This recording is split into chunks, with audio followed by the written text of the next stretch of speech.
Je dois être exemplaire. Donc les risques que tu as pris, les erreurs que tu as faites et les sacrifices que j'ai faits, c'est ma boîte, ma vision. Si je me plante dans le mur, je me plante dans le mur en fait. J'écoute mon instinct et jusqu'à maintenant, il m'a jamais trompé. On va faire ce que fait L'Oréal, mais en version naturelle.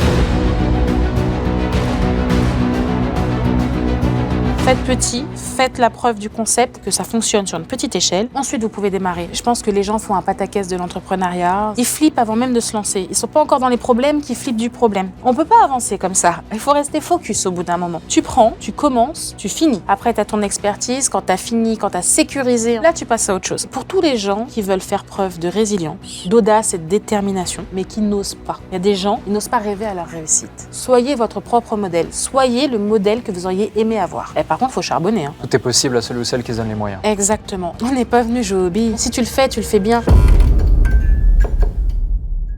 Bonjour et bienvenue dans ce nouvel épisode du podcast Le Déclic. Une fois de plus, bien accompagné, je suis avec Kelly Massol. Comment tu vas ? Ça va, bonjour. Ça me fait super plaisir de t'avoir ici. Merci pour l'invitation. On s'est vu il n'y a pas si longtemps justement dans un événement qu'on avait en commun. Ouais. Et lorsque tu racontais ton parcours, j'avais absolument envie de t'inviter sur Le Déclic. Il y a tellement de choses à partager. J'ai aimé tant le côté storytelling que le pragmatisme des chiffres et de la transparence dont tu parles à chaque fois. On va en parler ici aussi, des challenges et des enjeux auxquels tu as fait face au travers de ce parcours et même au sein de l'entreprise, les Secrets de Loli, et bien d'autres choses. Je vais rapidement te présenter. Tu es fondatrice donc des Secrets de Loli, une marque créée en 2009, présente aujourd'hui dans plus de 5200 points de vente, distribuée dans plus de 56 pays. Aujourd'hui, c'est plus de 45 employés sur la marque, leader sur le segment du marché du cheveu texturé. La marque qui draine la croissance la plus importante du marché capillaire, top 5 chez Sephora, numéro 1 en pharmacie sur toutes les marques capillaires confondues, également juré clé de Qui veut être mon associé depuis 2013, donc la saison 4 et 2023, donc la saison 4 et la saison 5, 2,3 millions d'euros investis sur la première saison. Véritable inspiration pour l'entrepreneuriat francophone. Et en plus de ça, au moment où on sort cet épisode, on est le 8 janvier, et aujourd'hui même, tu sors ton livre, Kelly Massol, justement Boss Énergie, la puissance de croire en soi, présente aux éditions Rocher. Donc, bon nombre d'éléments qui a jusqu'à ton palmarès aujourd'hui. Je sais que c'est loin d'être fini, loin d'être terminé, c'est que le début, j'ai l'impression, à discuter avec toi tout à l'heure. Mais avant ça, avant de se projeter, j'ai envie de revenir à la genèse de la personne que tu es, ton enfance, la résilience. Tu as grandi dans des conditions très modestes. Quand tu repenses à ton enfance, quel est le souvenir qui a forgé le caractère que tu as aujourd'hui ? Très modeste pour dire pauvre, pour mettre un mouchoir dessus. Un souvenir que j'ai, c'est un souvenir de mon oncle qui travaillait donc dans le monde de la nuit. Et en fait, son frère m'avait planté pour aller à la fête foraine, à la foire du trône. Et je me rappellerai toujours qu'il est venu me chercher. Je pleurais sur les escaliers et il a coupé sa journée. Il est venu me chercher et m'a emmenée à la foire du trône. Et il m'avait dit à l'époque que je pourrais avoir toujours tout ce que je veux. Il suffisait en fait de rêver très fort et que quoi qu'il en soit, en fait, je trouverais toujours quelqu'un autour de moi pour m'aider à réaliser mes rêves. Et ça m'a marqué parce que s'il y a quelque chose, je pense aujourd'hui que je sais très bien faire, c'est m'entourer. Tu avais quel âge à ce moment-là quand J'avais 7 ans. Donc à 7 ans, tu as ce déclic, Ouais. finalement, grâce à cette phrase. Ouais.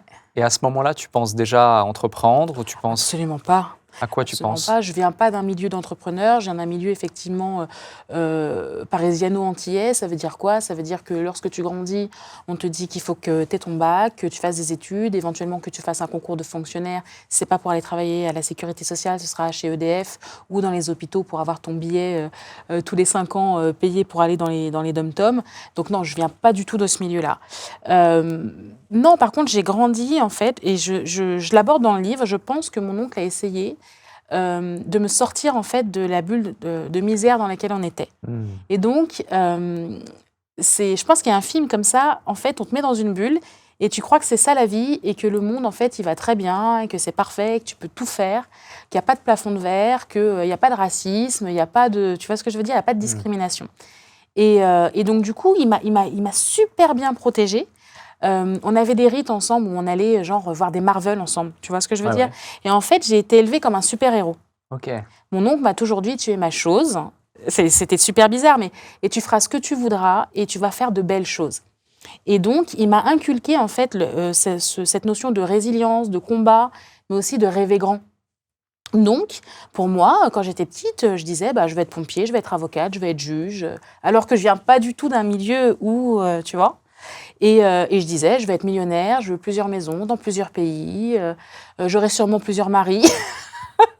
Et en fait, il a entretenu mon imagination, qui fait en fait que je me suis jamais rendu compte que j'étais pauvre, que je grandissais dans 15 mètres carrés, que je dormais dans un matelas, entre guillemets, au sol et sans eau chaude. Tu vois, je m'en suis pas rendu compte. Et je pense que j'ai pas eu toutes ces pensées limitantes, et c'est ce qui fait la personne que je suis aujourd'hui. Si tu pouvais choisir d'être un super-héros Marvel, Ouh! lequel ce serait? Oh là là là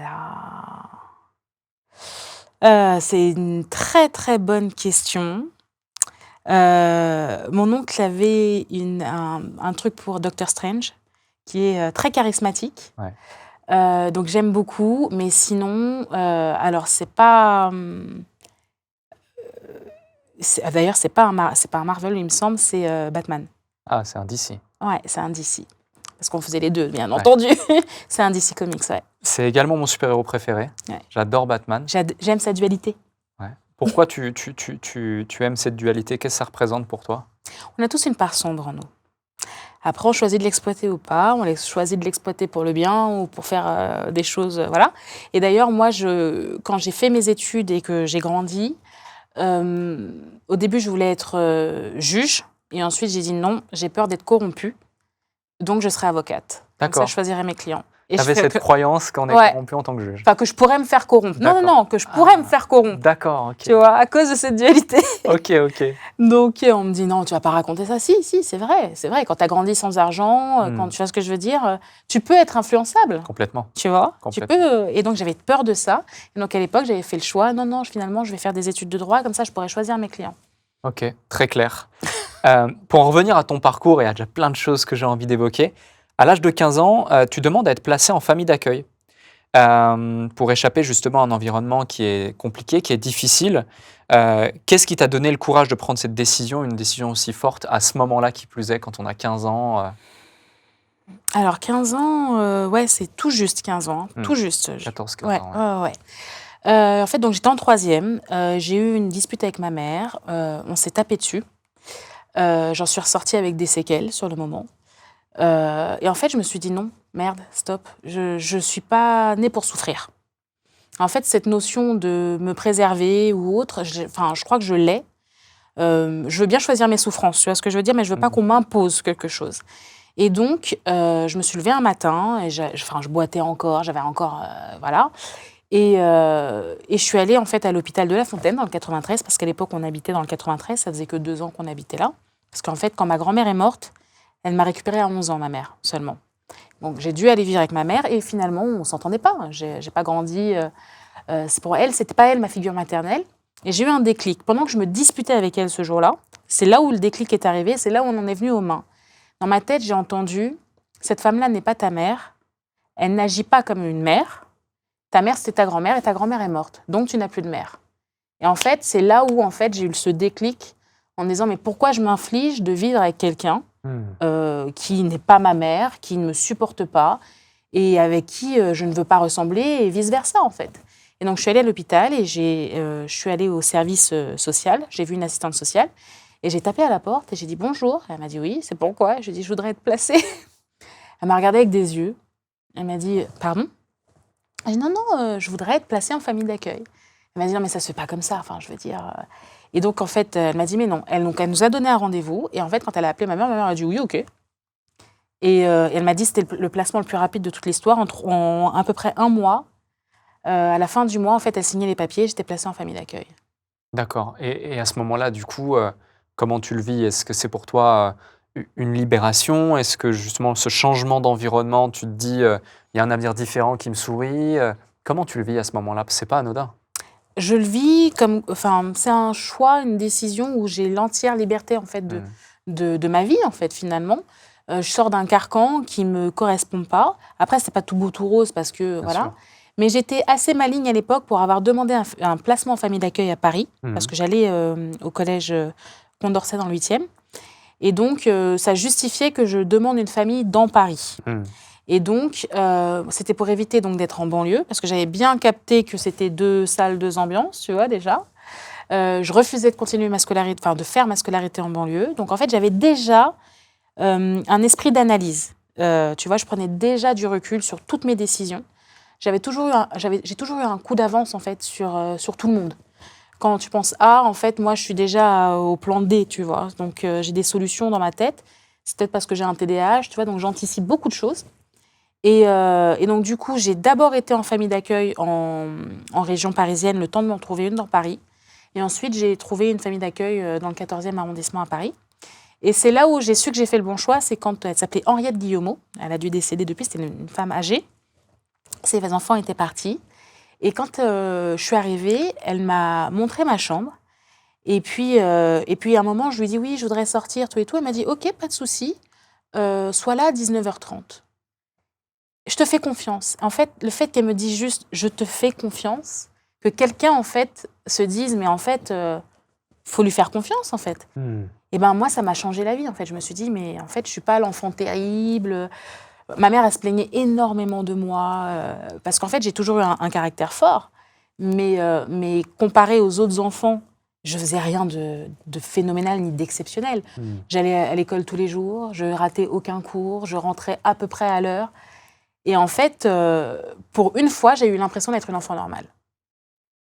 Et ce gain de confiance-là, moi, ça m'a aidé à me construire, à prendre des décisions, à dire non, bah, ça, je ne vais pas dans tel plan. Non, je rentre à l'heure, tu vois.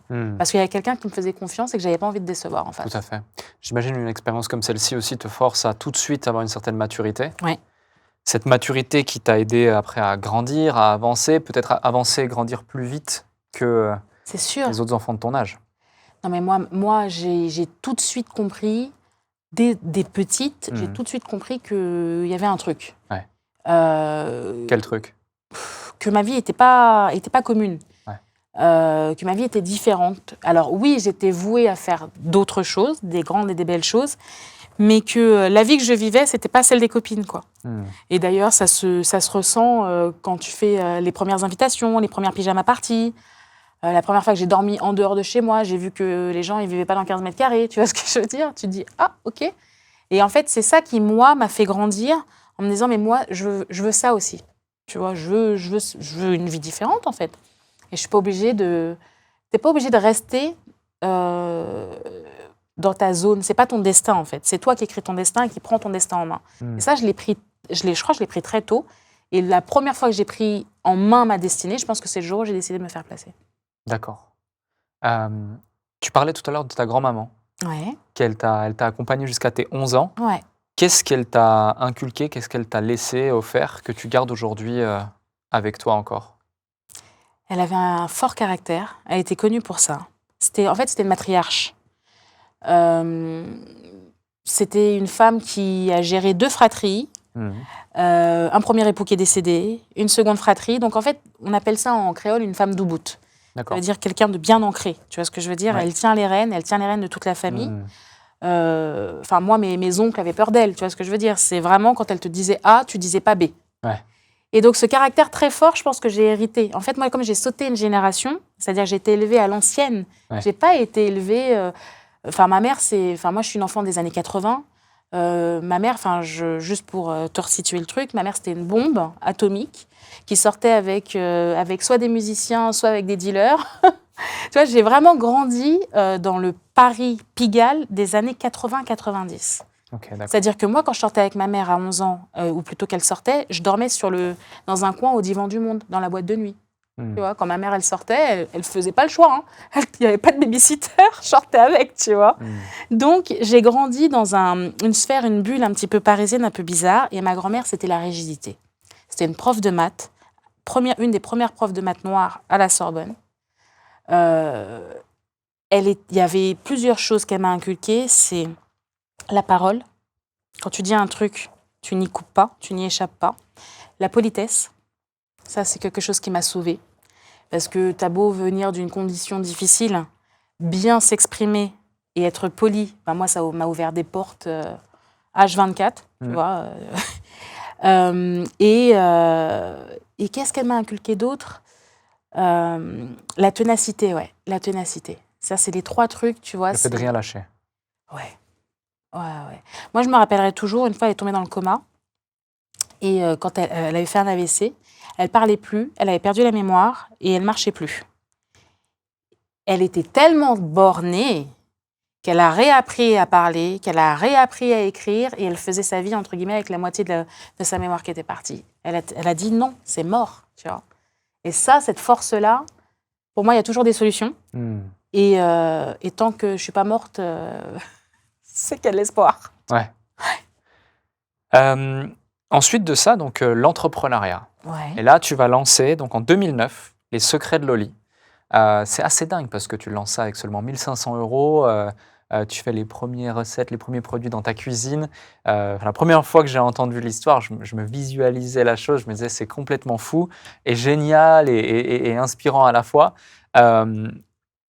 Qu'est-ce qui fait que tu lances justement ce projet? Qu'est-ce qui fait que tu oses également te lancer dans l'entrepreneuriat? Parce qu'aujourd'hui, on raconte l'histoire, elle est belle, elle est magnifique, mais il y a toujours un début, il y a une genèse, il y a des doutes, il y a plein de choses. Raconte-nous les débuts des Secrets de Loli. Je pense qu'il y a beaucoup d'innocence et de naïveté. Je pense que les gens font un pataquès de l'entrepreneuriat en se disant, ils flippent avant même de se lancer. Ils ne sont pas encore dans les problèmes, qu'ils flippent du problème. Tu vois ce que je veux dire? Je sais pas si... Enfin, je vois beaucoup de personnes, je croise beaucoup de personnes lors d'événements d'entrepreneurs, et en fait, les gens, ils ne se sont pas encore lancés, qui sont déjà terrorisés. Ouais. Tu vois? Ils ont des blocages et des verrous mentaux qui sont incroyables. Et en fait, à l'époque, je me suis lancée, j'avais 25 ans. Je sortais, entre guillemets, de 4-5 années d'errance sur Internet, dans le sens où, à 19 ans, en fait, j'ai créé un forum qui s'appelait Boucle et Coton par une nuit d'insomnie. Sur ce forum-là, il n'y avait pas encore Facebook, il n'y avait pas encore Instagram, tu vois, ça venait tout juste de sortir. Facebook, c'est 2009, il me semble, tu vois. Donc moi, j'ai lancé en 2004 mon forum, tu vois. Donc en 2004, je lance le forum Boucle et Coton. Il y a 15 000 nanas à force qui finissent par discuter en fait de leur entretien de leurs cheveux au naturel. On n'arrête pas de se plaindre qu'on ne trouve pas de produits adaptés. On s'échange des recettes de do it yourself et des tips justement pour essayer de s'en sortir. On parle de tout et de rien à la fin parce qu'on était sur la beauté, mais ensuite on parlait de mixité sociale, de diversité, de promotion, ou même de sujets de la vie de tous les jours, maternité, etc. etc. Mais moi, c'est pas que je me sens enfermée, en fait. Tu vois, j'ai une petite bulle rose qui est toute mignonne, mais j'ai pas envie juste d'être modératrice et de parler pendant des heures des mêmes sujets. Et au bout d'un moment, j'avais commencé à tambouiller dans ma cuisine et avec les recettes du forum, et je me suis pris de passion pour ça. Vraiment, j'appréciais en fait de jouer au petit chimiste. Et je me suis fait embaucher à la sécurité sociale. Donc, tu vois, le coup du fonctionnariat, tu vois, tu as des codes, tu vois, qu'on t'a inculqué. Voilà, donc j'étais entre guillemets dans la bonne planque en me disant, je veux une vie carrée, droite, je veux rester dans le rang, etc. etc. Et je me fais embaucher en tant que téléconseillère. Donc, du coup, j'ai beaucoup de temps libre, entre guillemets, sur le côté. Tu vois, t'as pas de responsabilité. Quand tu as fini ton boulot, ton téléphone, il est éteint. Enfin, je veux dire, donc tout ce temps-là, tout le reste de la semaine, enfin une semaine, ça fait 168 heures, si je me souviens bien. Tu travailles 35 heures, le reste, c'était du temps libre, tu vois. Et du jour au lendemain, je me dis, mais comment on fait une marque? Comme ça. Comme ça. Et moi, en fait, j'ai cette tendance-là à poser des questions extrêmement naïves. Et les gens sont surpris, parce que tout le monde veut faire genre, je suis intelligent, je te parle avec les derniers codes ou autre. Moi, je vais te regarder et je vais te poser la question, comment on fait un LBO? Comment on fait une levée de fonds? J'aime comprendre les choses et comment se passent les choses.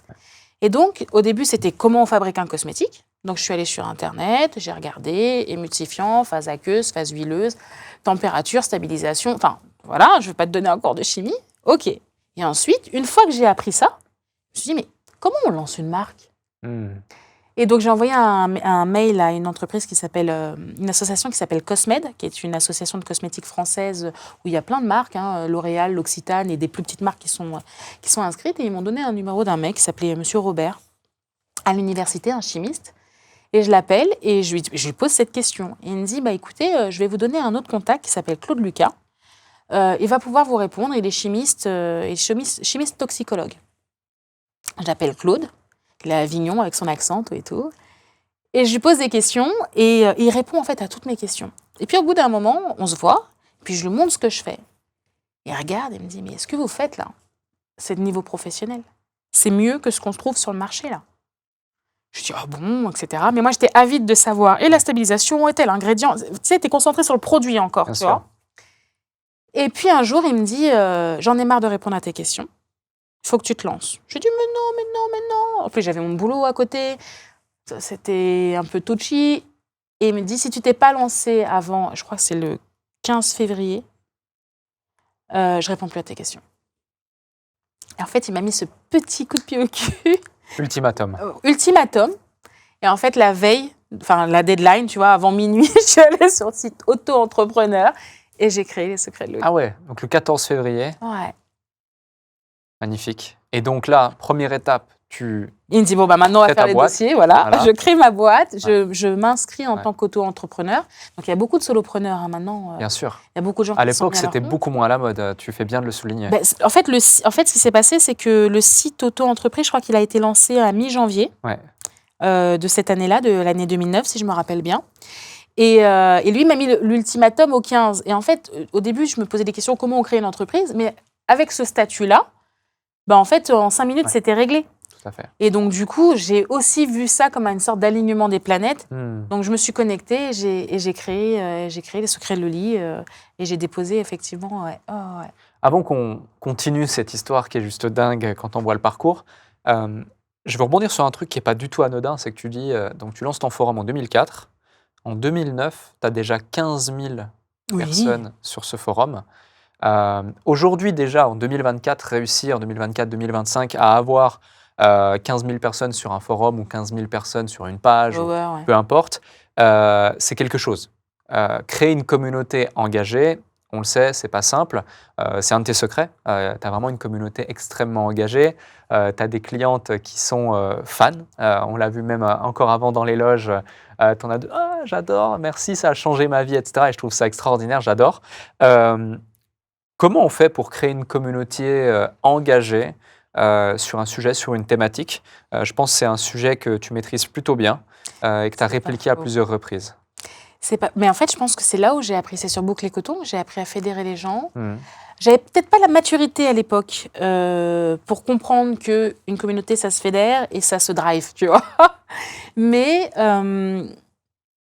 il faut savoir parler à sa cible comme elle a envie qu'on lui parle. Il faut que les gens sachent se reconnaître. Mmh. C'est-à-dire que pendant des années, si tu regardes bien, les marques ont projeté une image totalement inaccessible aux femmes et aux hommes aussi. Clairement. Si tu regardes, tous les hommes ont des cheveux à 50 ans encore, leurs cheveux sont noirs, les barbes sont impeccables, la peau est nickel. C'est faux, tu vois. Et donc, je pense que ce que j'ai réussi à faire chez Secrets de Loli, c'est tout simplement que les gens ils sentent cette proximité. Je suis une nana normale qui parle de façon normale. Je me mets au niveau de chaque personne. J'essaie d'être humble, empathique. J'écoute les gens parce que c'est important de les écouter. C'est pas, tu sais, il y a beaucoup de gens, ils se parlent. Ils ne font que parler derrière tu vois, ils parlent. Ils n'écoutent pas les gens, en fait. Donc moi, j'écoute beaucoup. J'écoute beaucoup Internet. Je vois, faut pas croire, hein, mais je vois tous les commentaires passer. Je regarde tous les commentaires. Je regarde. Des fois, je regarde même pas le sujet, je regarde les commentaires. J'ai vu des choses. Alors, il y a des choses qui te plaisent, des fois, il y a des choses qui te blessent, voilà. Mais parce que sur le forum, c'est ce qu'il fallait faire, lire, modérer. Tu vois, aujourd'hui, les gens, ils se modèrent plus sur Instagram. Ils se modèrent plus sur TikTok. Ils disent n'importe quoi. Ils peuvent être hyper blessants. C'est pas grave. Mais moi, Secret de Loli, c'est une bulle sur Instagram où il y a de la bienveillance, où on essaie d'aider les gens, où on répond quasiment à chaque commentaire, chaque client. Là, au moment où je te parle, on a 45 personnes. J'ai 3 nanas qui sont dédiées à faire des diagnostics capillaires, à répondre aux messages et aux DM tous les jours. J'ai pas sous-traité ça. Tu te rends compte on a 339 000 followers. Ouais. Et ben mes filles, elles parlent constamment, tous les jours aux clients. Tous les jours, on écoute. À la fin du mois, on fait tous les premiers mercredis du mois, on a un brunch d'équipe. Et dans la liste, il y a les retours réseau. Si on a reçu 3 messages sur un même sujet, il est dans le tableau. Tu te dis, c'est 3 messages, attendez, vous en gérez 100 000 par mois. Ah non, non, non. Il y a 3 fois quelqu'un qui nous a dit que le bouchon se dévisse mal. Il y a 3 fois, il y a quelqu'un qui nous a suggéré de lancer un produit, par exemple, pour les pointes. C'est écrit, tu vois. On écoute. Moi, je me nourris, en fait, de mes clientes. J'ai une gamme ultra courte. En 2022, j'avais que 17 références. Et les plus anciennes, ça faisait déjà 13 ans qu'elles étaient là. Ah ouais. Le sérum capillaire, la crème. Ouais. J'ai une gamme ultra courte. Là, on est à 23 produits au moment où je te parle. En 2 ans, j'en ai lancé 6 seulement. Alors que les marques en face de moi, elles ont 25, 30 produits qui changent tous les 2-3 ans. Moi, le Boost Curl, il existe depuis 2012. C'est mon best-seller. J'en ai vendu, je crois, 2 millions l'année dernière. Il existe depuis 10 ans. Et cette conscience, cette importance que tu accordes justement au feedback client, à l'écoute de cette, j'ai pas envie de dire audience ou communauté, mais c'est même au-delà de ça finalement, parce qu'ils sont actifs vraiment à vos côtés, ils communiquent, ils parlent avec vous au quotidien. Est-ce qu'il y a eu un élément, un déclencheur qui fait que tu t'es dit, il faut vraiment que je sois au plus près de mon marché, ou est-ce que tu l'as toujours eu? Si c'est le cas, quel a été... Je suis née sur Internet. Donc en fait, ce sentiment, ce lien, je l'ai toujours eu.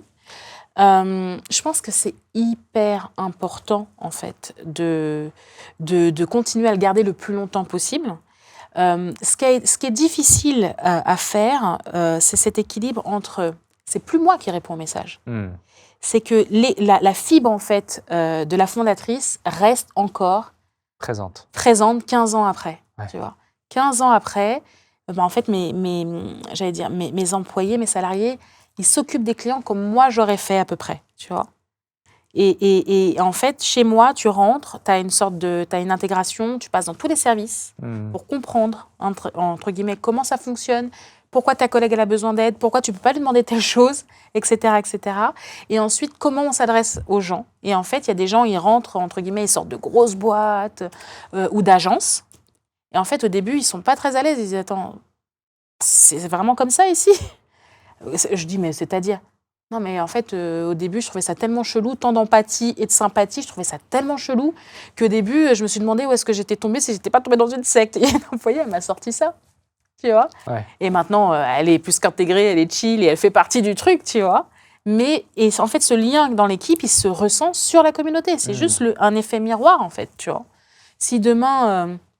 ça se passe mal en interne, entre guillemets, tu as des risques, en fait, que ça se répercute sur comment on traite les clients. Et en fait, je veux qu'on traite les clients. D'ailleurs, c'est sur la 3e page de mon livre. Moi, mon dogme, c'est « ne fais pas aux autres ce que tu n'aimerais pas qu'on te fasse ». En fait, je traite les gens comme j'aimerais être traité. On a une sorte d'humour, un léger sarcasme quand même. On est dans un monde rose. Mais quand on communique, on sent une petite touche d'humour. Mais en fait, ça vient de moi. Tu vois, c'est quelque chose qui se répercute encore avec le temps, tu vois. Quand je dis « je suis la mère Noël » et que je fais des vidéos, entre guillemets, où je me mets en dérision, où j'arrive avec ma grosse fourrure rouge et que je mets ma lettre dans... Tu vois ce que je veux dire ? C'est l'esprit, en fait, il faut qu'il reste le plus longtemps possible. Complètement. Je vais y revenir, c'est super intéressant, mais avant ça, on revient au démarrage, à la genèse du projet. Tu démarres donc, tu crées cette boîte en tant qu'auto-entrepreneuse, tu es dans ta cuisine, tu as fait tes recettes qui sont exceptionnelles ou en tout cas qui sont reconnues comme pro et top par cette personne dont tu parlais. Tu te dis que c'est bon, c'est le moment de te lancer, tu as 1 500 €. Déjà, c'est quoi les premières étapes et surtout, est-ce qu'à ce moment-là, tu as la vision de ce que va devenir les Secrets de Loli? Est-ce que Secrets de Loli aujourd'hui et sera demain? C'est compliqué. Dire que j'allais réussir, oui. Dans ma tête, voilà. Sans doute, j'avais un melon incroyable aussi, mais mon concurrent, c'était pas les petites marques de niche. Dans ma tête, mon concurrent, c'était L'Oréal. C'était genre l'homme à abattre, c'était L'Oréal. Tu vois? Donc en fait, si tu veux, j'ai tout de suite eu un plafond qui était extrêmement haut. Du coup, ça m'a obligée d'être tout de suite très carré, que les produits soient très pointus, les packagings soient déjà carrés, le site internet le plus carré possible, entre guillemets, avec les moyens du bord. Tu vois ce que je veux dire? Mais je faisais pas les choses à moitié. Parce que dans ma tête, moi, mon concurrent, c'était L'Oréal. Le truc qui, avec le recul aujourd'hui, tu te dis quand même, tu vois. Et à la fois, le fait que j'ai pas cette limite dans mon esprit en me disant non, mais un jour j'irai emmerder L'Oréal sur son propre terrain, et ben ça a fait qu'on pousse, ça fait aussi qu'on fait des très beaux chiffres, mais moi, pour moi, on n'a encore rien fait. Hein. Tu vois ce que je veux dire? Pour moi, on a fait 30% du parcours. Il y a tellement à faire pour arriver à ce niveau-là. Ouais. Donc on va pas s'enflammer sur les chiffres, les millions ou autres. Hein. Il y a encore tellement à faire, la niche elle est tellement profonde, les verticales, on n'en a même pas fait la moitié. Enfin, je veux dire, il y a un boulot de titan qui nous attend encore. Et ça, il faut rester vraiment les pieds sur terre par rapport à ça. Ouais, donc ça c'est pour vraiment la vision. Les premières étapes, c'est quoi quand tu es dans ta cuisine et que tu te dis ok, j'y vais, je me lance, tu crées un site e-commerce, tu mets en place ton packaging, tu vas chercher tes premiers clients. 1 500 €, j'achète la matière première, les contenants. D'accord. Je crée un site internet. Ok. Je divise en deux la matière première. La première partie de la matière première, je la revends telle qu'elle au poids. Et je vise toutes les nanas qui font du do-it-yourself. C'était avant la marque Aromazone. Aromazone, à l'époque, ne vendait que 30 huiles essentielles. Aujourd'hui, ils vendent des tonnes d'ingrédients. C'est d'ailleurs le leader en fait, sur le marché, actuellement en termes de chiffre d'affaires ou autre. Donc, je vends du beurre de karité, des huiles végétales, des actifs, des émulsifiants ou autres à ces nanas-là. Je fais un x2 dessus direct. Tu vois, quand j'achète un beurre de karité à 15 € le kilo, ben, elles, je leur vends 45 € le kilo, tu vois. Donc, en fait, c'est là où je rattrape, entre guillemets, toute ma marge, au cas où, si les produits ne se vendent pas. D'accord. En fait, j'avais déjà assuré, j'étais sûre de récupérer mon argent. C'était ça ma technique, en fait. Et de l'autre côté, je fais mes petits produits, etc. Et je me dis, on va essayer de les vendre. Et là, c'est toute la communauté plutôt de boucle et coton et du bouche à oreille. Et donc, je suis sold out sur les matières premières. J'ai déjà remboursé, effectivement, mes 1 500 €. Et tout ce que je vendais en plus sur le côté, mais c'était que du bénéfice. Et donc, les 1 500 se sont transformés en 7 500. Je me dis, bon, bah, en fait, j'ai fait ce qu'on appelle aujourd'hui un POC. Le POC, tu vois, c'est Proof of Concept. Voilà. Et pour moi, c'est ce que j'essaie d'inculquer aux gens aujourd'hui. Si vous avez la possibilité, justement, de prouver que ça fonctionne sur une petite échelle, ensuite, vous pouvez démarrer. N'allez pas perdre 10, 15 000, 100 000 €. Tu vois ce que je veux dire? Faites petit, faites la preuve du concept, lancez-vous après. Déjà, les gens, ils vont vous écouter. Et encore, moi, à l'époque, en 2009, personne ne m'a écouté. On m'a dit, je suis arrivée à la banque, j'ai dit bonjour, tout et tout, je voudrais emprunter. On m'a arrêté derrière, on m'a dit oui. On m'a dit, mais je comprends pas, madame, il y a des shampoings, il y en a au supermarché. Oui, mais en fait, ils sont pas adaptés. Non, mais en fait, non. Et donc, en fait, on m'a refusé de me prêter. Je lui dis, mais j'ai fait 1 500. Enfin, avec 1 500 €, j'ai fait 7 500 €. Donc, en fait, ah, mais on prête pas pour du stock. Par contre, si vous voulez une voiture, on peut vous prêter. Elle m'a répondu ça, c'est vrai. Dingue. C'est vrai. Et donc, ensuite, j'ai réintégré. En fait, j'ai réinvesti les 7 500. Les 7 500 ont refait leur petit tout de suite aussi. Et après, on m'a dit, bah, on veut bien vous prêter de l'argent pour une remplisseuse automatique, parce que j'avais besoin d'une remplisseuse automatique. Donc, j'ai emprunté 15 000 € à l'époque. Et donc, du coup, j'ai multiplié ma cadence et mon rendement x3. Et c'est comme ça que c'est parti. La première année, je crois que... La première année, j'ai fait plus de 150 000 € toute seule. En 2009-2010 ? Ouais. Ah ouais. Et du coup, rapidement, donc tu fais tout de suite des chiffres, tout de suite tu es rentable. J'ai été rentable immédiatement. T'as vu comment j'ai pu être rentable tout de suite? Ouais. J'ai fait un x2, x3 sur la MP déjà. Bien sûr.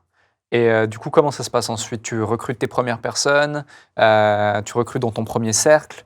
Comment ça se passe? Je reçois en 2012, aux environs de 2010, j'ai donc le site internet. Je prends une boutique fin d'année 2010. Pas très loin de mon autre emploi, parce que je te rappelle que je travaille 35 heures le matin et 35 heures l'après-midi, j'ouvre ma boutique. Et ensuite, quand la boutique est fermée le soir, je fabrique le soir. Ah ouais, donc, ça s'arrête jamais. Ça s'arrêtait jamais, tu vois. Donc là, à ce moment-là, en fait, le hasard fait que le bouche à oreille fonctionne. Je prends une petite boutique dans le 12e arrondissement. Comme ça, le matin, je vais bosser. L'après-midi, je vais ouvrir la boutique. Et je reçois des CV pour des demandes de stage. Donc, en fait, ma première personne, ça a été une stagiaire en communication, ensuite une stagiaire en vente, et ensuite une stagiaire au labo.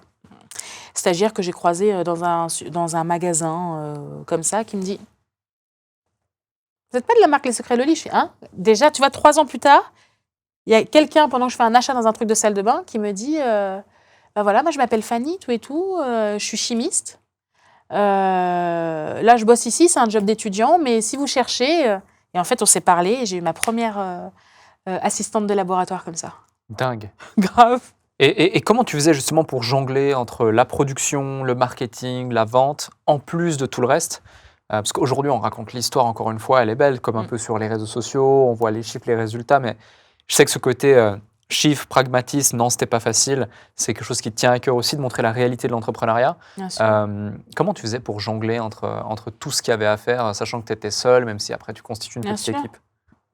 Franchement, j'ai du mal à prendre du recul parce que quand tu fais quelque chose que tu aimes déjà, Ouais. tu ne vois pas le travail que tu es en train d'abattre. Mhm. Ensuite, j'ai envie de te dire, quand tu investis 7 500 et que tu fais 100 000 euros d'un coup, alors que tu es payé 1 700 balles à la sécurité sociale, t'es motivé. Tu vois ce que je veux dire? Au début, en fait, je doublais mon salaire. Je fais, hein? Après, j'ai triplé mon salaire. Je fais quoi? Mais en fait, comme je n'avais pas besoin d'argent, j'avais des petits moyens, un petit appartement... du CE d'entreprise. Enfin, je veux dire, je vivais chichement, mais tu vois, je me refusais rien, mais tu vois ce que je veux dire? Et bien en fait, chaque euro investi dans la boîte, enfin, chaque euro gagné dans la boîte, je l'ai réinvesti. Et j'ai fait ça pendant des années. C'est-à-dire que je me payais vraiment strict minimum. Jusqu'au moment où j'ai fait mon LBO, je me payais 2 400 euros par mois. Je me suis payée pendant des années 1 700 euros par mois. Parce que pour moi, c'était plus important d'avoir des gens efficaces qui me drainent du chiffre d'affaires, qui me ramènent de l'argent et, je suis désolée, mais je suis un peu feignante, qui m'économisent du temps et des efforts, que d'être payée tout de suite. Voilà, tant que les factures sont payées, la maison est sur la tête. Voilà, ce pragmatisme, je l'ai tout de suite eu parce que je me suis dit qu'un jour, je gagnerais le jackpot. Mais que pour l'instant, je n'avais pas besoin. Tu avais déjà cette vision, cette conviction? Oui. Oui. C'est une belle boîte, c'est une belle cible. En fait, ce qui se passe, en fait, c'est que moi, on dit que c'était un marché de niche. Tout le monde pensait que c'était un marché de niche. Mais moi, j'ai observé ma famille. J'ai observé le tic de texture. J'ai observé les couples autour de moi. Et je me suis rendu compte que c'est pas une niche. Et donc, entre boucle et coton et l'évolution, en fait, des modes de consommation, entre les gens qui veulent consommer plus sain, naturel, les gens qui veulent retourner au naturel, toutes les nanas qu'on voit pas, qu'on pense qu'elles ont les cheveux raides, alors qu'en fait, elles vont tout te dire, mais en fait, tu l'as vu tout à l'heure, en fait, mes cheveux, là, ils sont lisses aujourd'hui, mais normalement, ils sont comme ça. Moi, j'avais déjà capté, en fait, et ne serait-ce que via le reflet de toutes mes cousines, tu vois. Moi, j'ai ces cheveux-là, j'en ai une qui a les cheveux quasiment lisses, j'en ai une autre qui a les cheveux hyper frisés et une autre qui a les cheveux crépus. Donc, je me rendais compte qu'au sein de la même famille, entre guillemets, il y avait déjà beaucoup de textures différentes. Et tout le monde pensait que c'était une niche, que c'était un marché afro, que c'était un marché ethnique. Et quand je me suis lancée et que j'ai commencé à distribuer pour de vrai, entre guillemets, et sortir de la zone ethnique, et d'aller chez des plus gros distributeurs nationaux, quand on m'a demandé où est-ce que vous voulez te positionner, j'ai dit je veux être à côté des produits naturels. Je suis une marque de produits naturels. Je ne suis pas une marque ethnique. Eh bien, à chaque fois qu'un magasin se gourait et mettait dans la tranche ethnique, ils disaient oui, ça ne vend pas. On leur disait vous avez mis les produits où, s'il vous plaît? On m'envoyait la photo. J'ai dit non. Vous les déplacez. Ils les déplaçaient, les ventes, elles décollaient. Parce qu'en fait, c'est pas une histoire de couleur, c'est pas une histoire d'origine. C'est le constat, en fait, il fallait le faire en se disant, mais en vrai, en Europe, là, une femme sur 2 n'a pas les cheveux raides. 50% de la population européenne n'a pas les cheveux raides. C'est un marché énorme. C'est ça que tu appelles une niche? Un marché de niche, ouais. Voilà. Complètement. Et des grands groupes ne s'en sont pas rendus compte. Ouais. Et ils ne se sont pas rendus compte que... moi, je fais la corrélation entre ça et la politique. Là, ils sont tous en train de couiner, et le FN, et Kakaki, et Kakaka. Mais moi, je suis zen au milieu. Je me dis, mais attendez, les gars, vous ne vous rendez pas compte de ce qui s'est passé sur les 30 dernières années. Le changement des modes de consommation, le changement, en fait, de la mixité raciale. C'est-à-dire que moi, ma grand-mère, elle était en couple mixte avec un Breton. D'accord?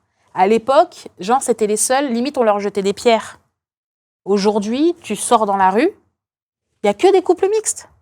Et tout ça, là, les gens ne l'ont pas vu. Je ne comprends pas comment ils n'ont pas fait pour s'en rendre compte. Je ne suis pas là pour prôner le colorisme ou le métissage. Non. Ce que je dis, c'est que vous pouvez faire ce que vous voulez, c'est trop tard. Donc maintenant, vous faites quoi? Vous êtes en couple mixte avec une blonde ou avec un noir ou avec une blanche. Vous avez des enfants, vous n'avez pas de produit pour utiliser pour vos enfants. On fait comment? Vous vous rendez compte que quand vous utilisez votre shampoing, il n'est pas adapté à votre enfant. C'est pour ça que les gens disent « T'as changé la vie de ma fille, t'as changé la vie de mon enfant, tu m'as changé la vie à moi. » Pourquoi? C'est tout simplement pour ça. Les produits n'étaient pas adaptés, mais en plus, ils n'ont pas vu la transformation de la société. Cette vision, cette clairvoyance sur le marché dans lequel tu l'as eu dès le début ou tu l'as eu au fur et à mesure du temps? J'avais déjà des graines plantées. Ouais. Je m'en rendais compte. Mais pas à ce point peut-être. Mais pas à ce point. La profondeur du marché, pas totalement. Mais je t'ai dit, quand je regardais, j'ai regardé une réunion de famille qu'on a eue. Et je dis, mais attends, il y a un truc là.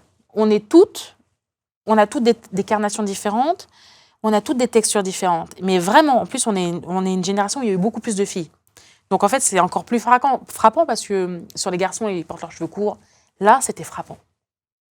Et toujours dans le changement des modes de consommation, quand je me suis lancée en 2009, 9 femmes sur 10 ayant des cheveux texturés se défrisaient. Ça a été refait en 2019, 1 femme sur 10 se défrise. 9 sont devenues naturelles. Quand je te dis que c'est une révolution qui s'est passée sur le marché, est-ce que ma marque y a participé? Je ne vais pas être humble, oui. On a ouvert la porte, on a éclairé les gens, on a fait preuve de pédagogie, on a fait preuve d'empathie, on les a écoutés, on a communiqué pour pouvoir les toucher elles, avec des gens qui leur ressemblent. On me parle de construire une communauté, de faire du marketing, etc. etc. J'ai simplement pris des micro-influenceuses à qui j'ai dit, écoutez, nous on se lance, vous vous lancez, tu as 5 000 followers, 10 000 followers, viens on travaille ensemble, on grandit ensemble. J'ai pas de quoi te rémunérer, je peux te verser 10%, et puis tu verses 10%, et 10% de réduction pour ta communauté, 10% pour toi. Ok. J'ai pris 20 ou 30 filles comme ça, et le compte, il a grandi. Quand on est visionnaire dans un marché et qu'on veut le révolutionner, c'est un peu ce que tu as fait, ce que tu veux faire. Naturellement, on va commencer à être critiqué, on va avoir des préjugés. Je sais que vous en avez eu, comme toute marque qui justement a une grosse croissance et veut changer les lignes. Comment on gère ça? Déjà, on prend du recul parce que quand quelqu'un te dit « ouais, la formule, elle a changé », alors que ça fait 10 ans que c'est la même formule qui est commandée et qui est fabriquée, tu te dis, tu vois, c'est une question de perception. À partir du moment où tu deviens gênante, à partir du moment où tu fais de l'oseille, il faut le dire, tu déranges. Ouais, tu déranges, ou le regard sur toi commence à changer.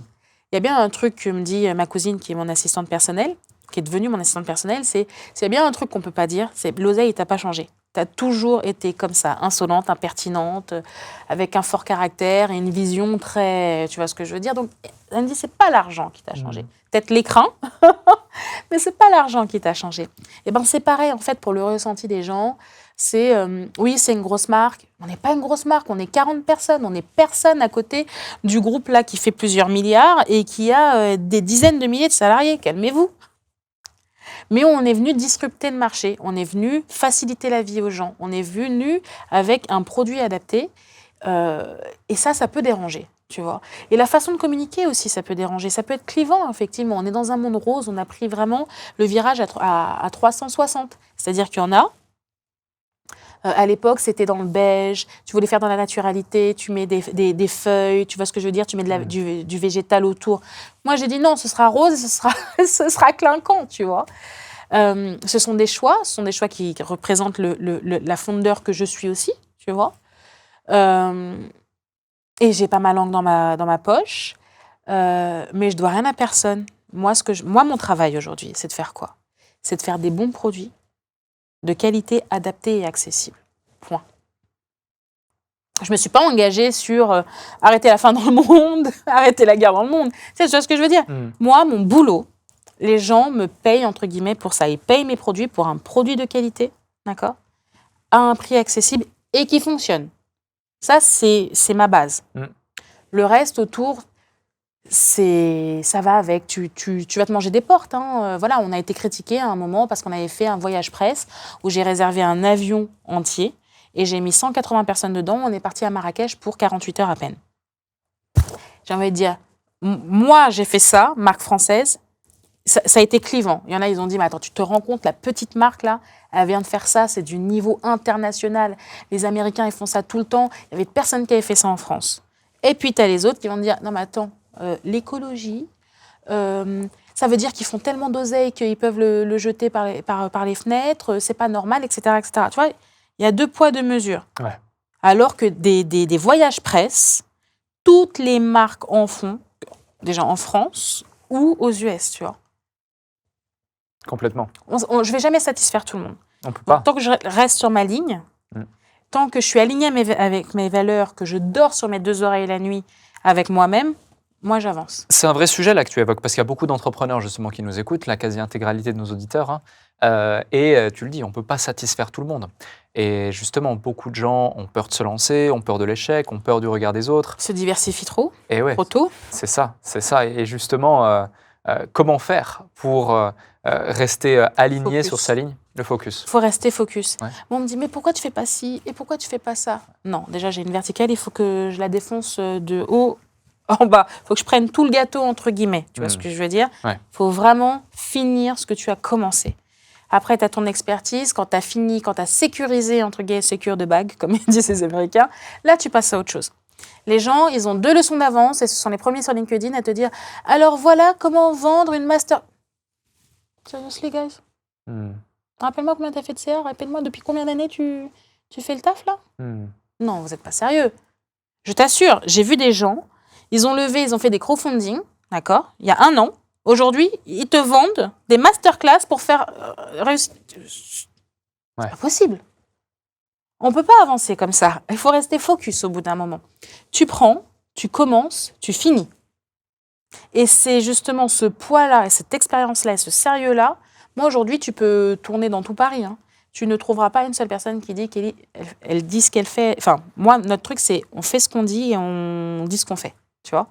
C'est, voilà, si je te dis que je vais faire ça, je vais le faire. Et je vais le finir. Il y a plein de gens, aujourd'hui, ils font trop de choses. Ouais. Et ils écoutent trop les autres. Alors, je ne dis pas qu'il faut être têtu et borné. Parce qu'en fait, le but, c'est de... Tu sais, cette histoire de « j'ai du mal à déléguer ». Si tu décides de déléguer à quelqu'un, tu dois le laisser faire. Faire confiance. En fait, au début, j'ai eu un moment où tu veux être un peu contrôle fric. C'est normal, c'est ton bébé, c'est ta boîte. Et puis, c'est toi qui as l'URSSAF sur les fesses si ça ne fonctionne pas. C'est toi qui as les impôts si ça ne fonctionne pas. Moi, j'ai une erreur de comptabilité, c'est mon nom. C'est le recommandé, il est chez moi. Parce que je rappelle qu'en France, l'entrepreneur, il a un statut qui est extrêmement bâtard.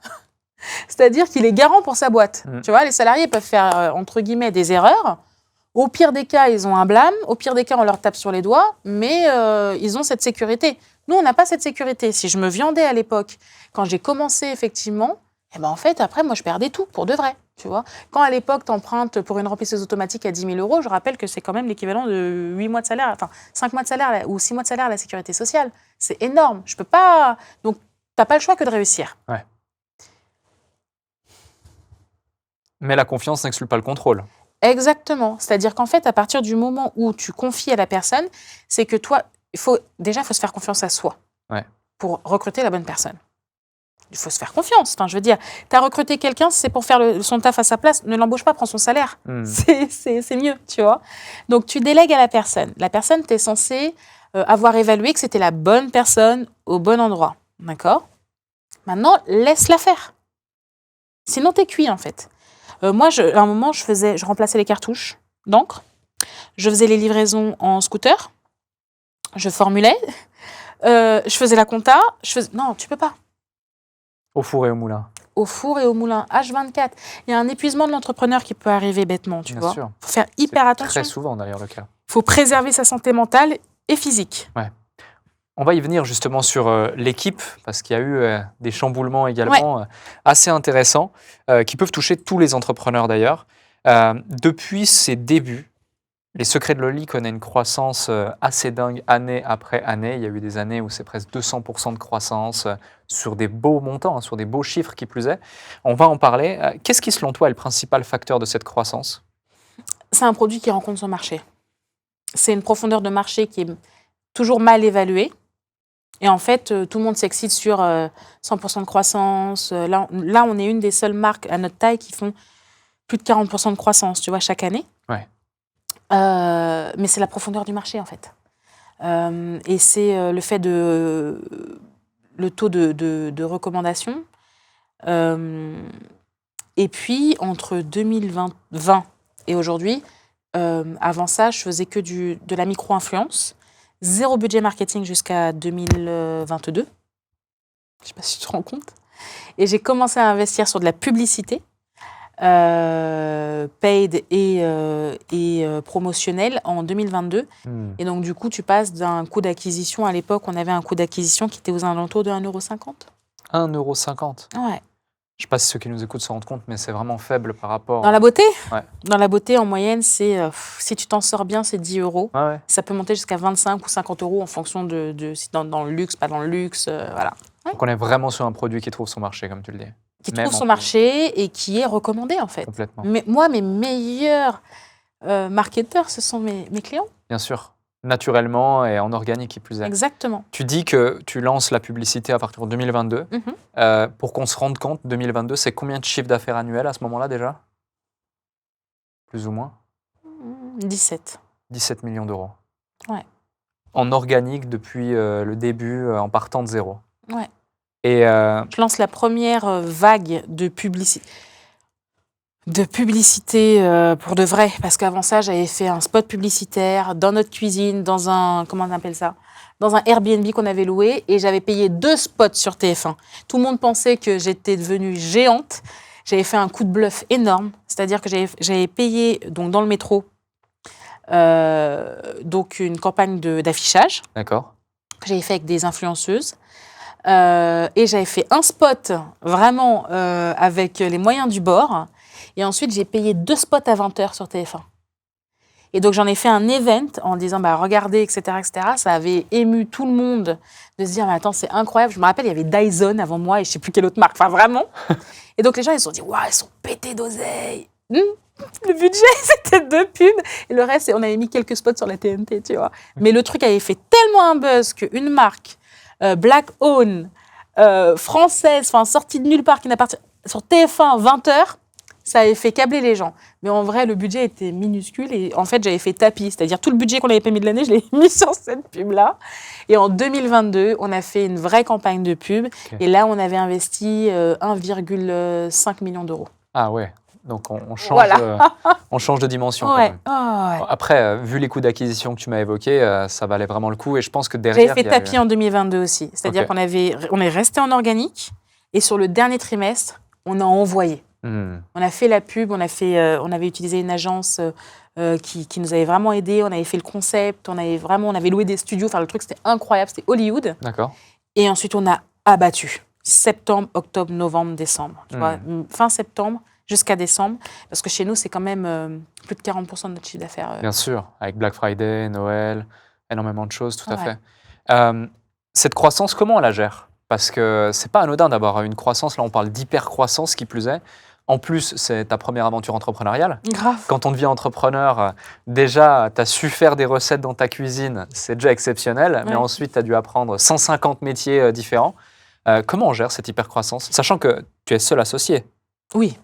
Donc, 100% du capital. En plus de ça, tu es seul associé. Jusqu'à 2022, ouais. Ah, ouais. On structure, on fédère et on seniorise.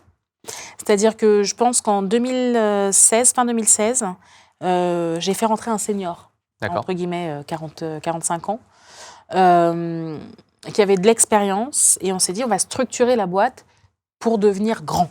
Il m'a dit de quoi tu rêves, qu'est-ce que tu veux? Je lui ai dit je veux être vendu chez Sephora, chez Monoprix, dans les aéroports et devenir une marque internationale. Ok, pour ça, il faut qu'on structure, il faut qu'on ait des services, il faut qu'il y ait des N+1, tu vois. Et donc en fait on a fait ce petit travail de fourmi là. On a revu les packaging, on a revu le coût, on a revu toutes les méthodes. Jusqu'à arriver en 2022 où je fais rentrer effectivement un investisseur, toujours sur la question comment on fait une levée de fonds. Et là, quand je fais rentrer l'investisseur, je lui dis je ne cherche pas que de l'argent. Ce que je veux, c'est que vous m'aidiez à construire une marque qui va valoir le milliard. Pour ça, je n'ai pas la méthode parce que je ne sais pas comment les autres sont structurés. Je ne sais pas ce qu'il me faut pour... Voilà. Donc, si je veux une marque au milliard, comment je structure ? Et donc, je leur ai dit, faites-moi un board. Faites-moi tous des propositions de board. Et c'est comme ça que j'ai fini par choisir mon fonds, en me disant que ils arrivent à trouver des board members qui vont fitter avec moi, c'est qu'ils auront compris qui je suis, et donc on pourra travailler ensemble. Hyper intéressant cette réflexion. Donc, c'est en 2022, c'est ça ? Donc 2022, tu fais déjà 17 millions de chiffre d'affaires, un certain EBITDA, j'imagine, parce que la marge sur les produits, plus le fait qu'il y avait très peu de budget en acquisition. Donc, c'est intéressant qui plus est pour un Je suis fonds. une comète sur le marché. Voilà, clairement. Bootstrap complet, hyper croissance, communauté engagée, tous les voyants sont en vert, qu'on se le dise. Là, tu cherches ce fonds. J'imagine qu'en plus, tu avais le choix, vu que le package est plutôt sexy dans l'univers de l'investissement et Sur autres. le moment, personne n'avait identifié la niche. D'accord. Okay. Personne ne comprenait ce qu'on faisait. Donc, tu as dû te vendre, tu as dû te battre pour aller chercher ? En fait, c'est mes banquiers qui m'ont vendu. Okay. Donc, en fait, j'ai rencontré une avocate sur la question comment on lève des fonds. On m'a présenté une avocate. Elle a pris les chiffres. Elle m'a dit oui, je pense qu'il y a un truc à faire. Ouais. Tu lèves combien à ce moment-là, sans indiscrétion ? Je lève rien. Okay. En fait, j'ai fait un tout petit cash-in et un gros cash-out. D'accord. Parce qu'au début, en fait, je me dis je veux lever 5 millions pour la boîte. Ok. Et après, on me dit mais madame, pourquoi vous donnez 5 millions alors qu'ils sont sur votre compte en banque déjà ? Vous n'avez pas besoin d'argent, vous. Vous avez déjà du cash. Et donc là, ça a été notre discussion. Et en fait, la banque d'affaires que j'ai choisie, qui s'appelle Scalen, ils ont pris du recul, ils ont dit attends, on va prendre de la hauteur, parce que là, en fait, ce qui se passe, c'est que personne ne comprend le dossier. C'est-à-dire qu'en fait, ce n'est pas une levée de fonds que tu dois faire, c'est un LBO. Je dis quoi ? C'est quoi un LBO ? Mais moi, j'ai toujours des questions très basiques. Et on me dit, bah voilà, il faut que je dise attends, tu veux que je vende des parts de ma boîte ? Oui, mais un fonds minoritaire, etc., etc., etc. Et donc, on me convainc que c'est la meilleure chose, en fait, voilà. Et donc, on part sur le tour. Sur le tour, je rencontre 12 fonds. Et au début, ils ne comprennent pas trop, tu vois. Au début, tu sais, ils reçoivent le teaser, au début. Donc, ils voient juste une boîte avec un EBITDA d'enfer, avec même pas 17 personnes. 17 millions, 17 personnes, tu vois. Donc, ils se disent, bon rapport. Ils se disent, ouais, il y a un truc, mais ils ne comprennent pas le marché, ils ne comprennent pas pourquoi L'Oréal n'y est pas, pourquoi on ne comprend pas. Tu vois, eux aussi, ils ne comprennent pas. Mais par contre, ils comprennent les chiffres. Ça, c'est quelque chose, tu vois. Les chiffres, c'est universel. Moi, je suis la seule à être hyper transparente sur mes chiffres, parce qu'en fait, tu peux remettre en question les produits, comment j'y suis arrivée, est-ce que c'est mon DG qui a fait le taf à ma place, etc. Mais tu ne peux pas remettre en compte les résultats. Tu vois, et ça, c'est hyper important. Et donc là, ils se sont dit, OK, on va regarder le dossier. Il y a eu 12 fonds que j'ai rencontrés. Sur les 12, j'ai eu 9 lettres d'offres. Et j'ai fait ensuite un processus concurrentiel à 4 fonds parce que je n'arrivais pas à choisir. Donc les due deals, elles ont été x4. OK. C'est un sacré travail parce ça, que... c'est un boulot monstre. Comment tu gères déjà, gérer une due deal, c'est un gros boulot. En gérer 4 en parallèle... De faire tourner le business. Du fait de faire tourner le business. Et le current trading, exactement. C'est quelque chose. Et en plus, tu es en hyper-croissance. Je ne sais pas si tout le monde qui nous écoute se rend compte à quel point c'est un challenge. Comment tu l'as géré ? C'est quoi les challenges auxquels tu as fait face, peut-être même les erreurs que tu as fait à ce moment-là qui pourraient donner... J'ai pas fait d'erreur. Pas d'erreur. Okay. Désolée, mais je peux être un but de ma personne, mais là, j'ai pas fait d'erreur. Ouais. En fait, il y a un moment, j'ai fait, entre guillemets, une erreur dans le sens où j'étais là, j'étais un peu, non, mais t'es sûr, tout et tout. Et mon banquier m'a pris, je me rappellerai toujours, devant ma voiture. Il neigeait. D'ailleurs, ce jour-là, j'ai attrapé une angine. Il me regarde et me dit, quand tu vas chez le coiffeur, tu prends pas les ciseaux ? Je lui dis, ben non. Il me dit, donc laisse-moi faire mon travail. Et il m'a dit, si tu me laisses faire mon travail, je te garantis que tu auras ce que tu veux. Je voulais 5 millions pour moi, 5 millions pour la boîte. Tu vois. Il m'a dit, laisse-moi faire, en fait. Et en fait, cette phrase du ciseau, qu'il a bien choisi quand même, j'ai dit, bah, en fait, il a raison. Laisse-le faire. Et je t'assure, c'est le moment où j'ai lâché, entre guillemets, j'ai fait confiance. Parce que c'est quand même vendre une partie de ma boîte, tu vois, c'était mon bébé. Donc c'est normal, j'étais aussi... Et après, c'est allé tout seul. Il m'a présenté les bons fonds, entre guillemets, qui étaient identifiés, entre guillemets, pour pouvoir éventuellement travailler avec moi. Et je les ai laissés faire leur magie et ça s'est super bien passé. Et à ce moment-là, du coup, tu fais donc ton cash-in, cash-out. C'est là que tu fais ton LBO?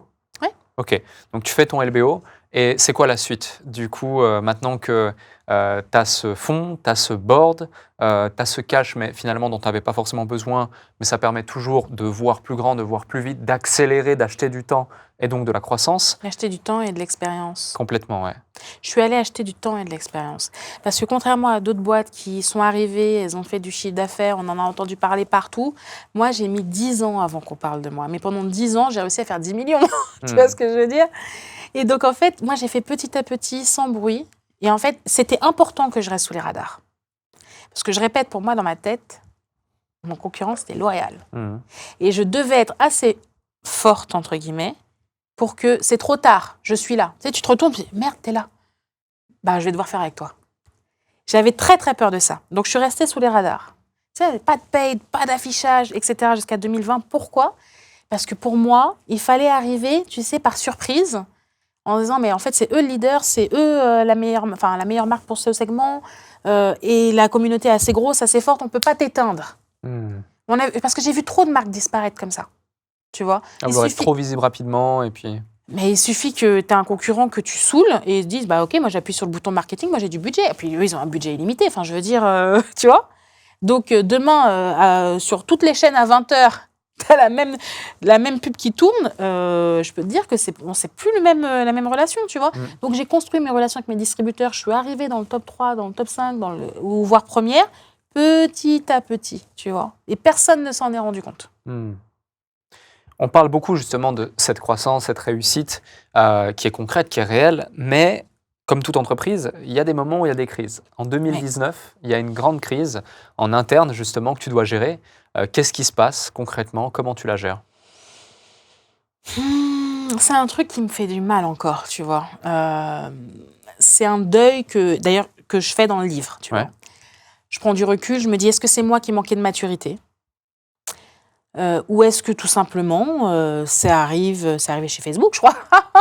Il y a un moment où il y a un switch avec les équipes, et puis il y a deux fossés, il y a le chemin A et le chemin B. Tu vois ce que je veux dire? Et les chemins se séparent, en fait.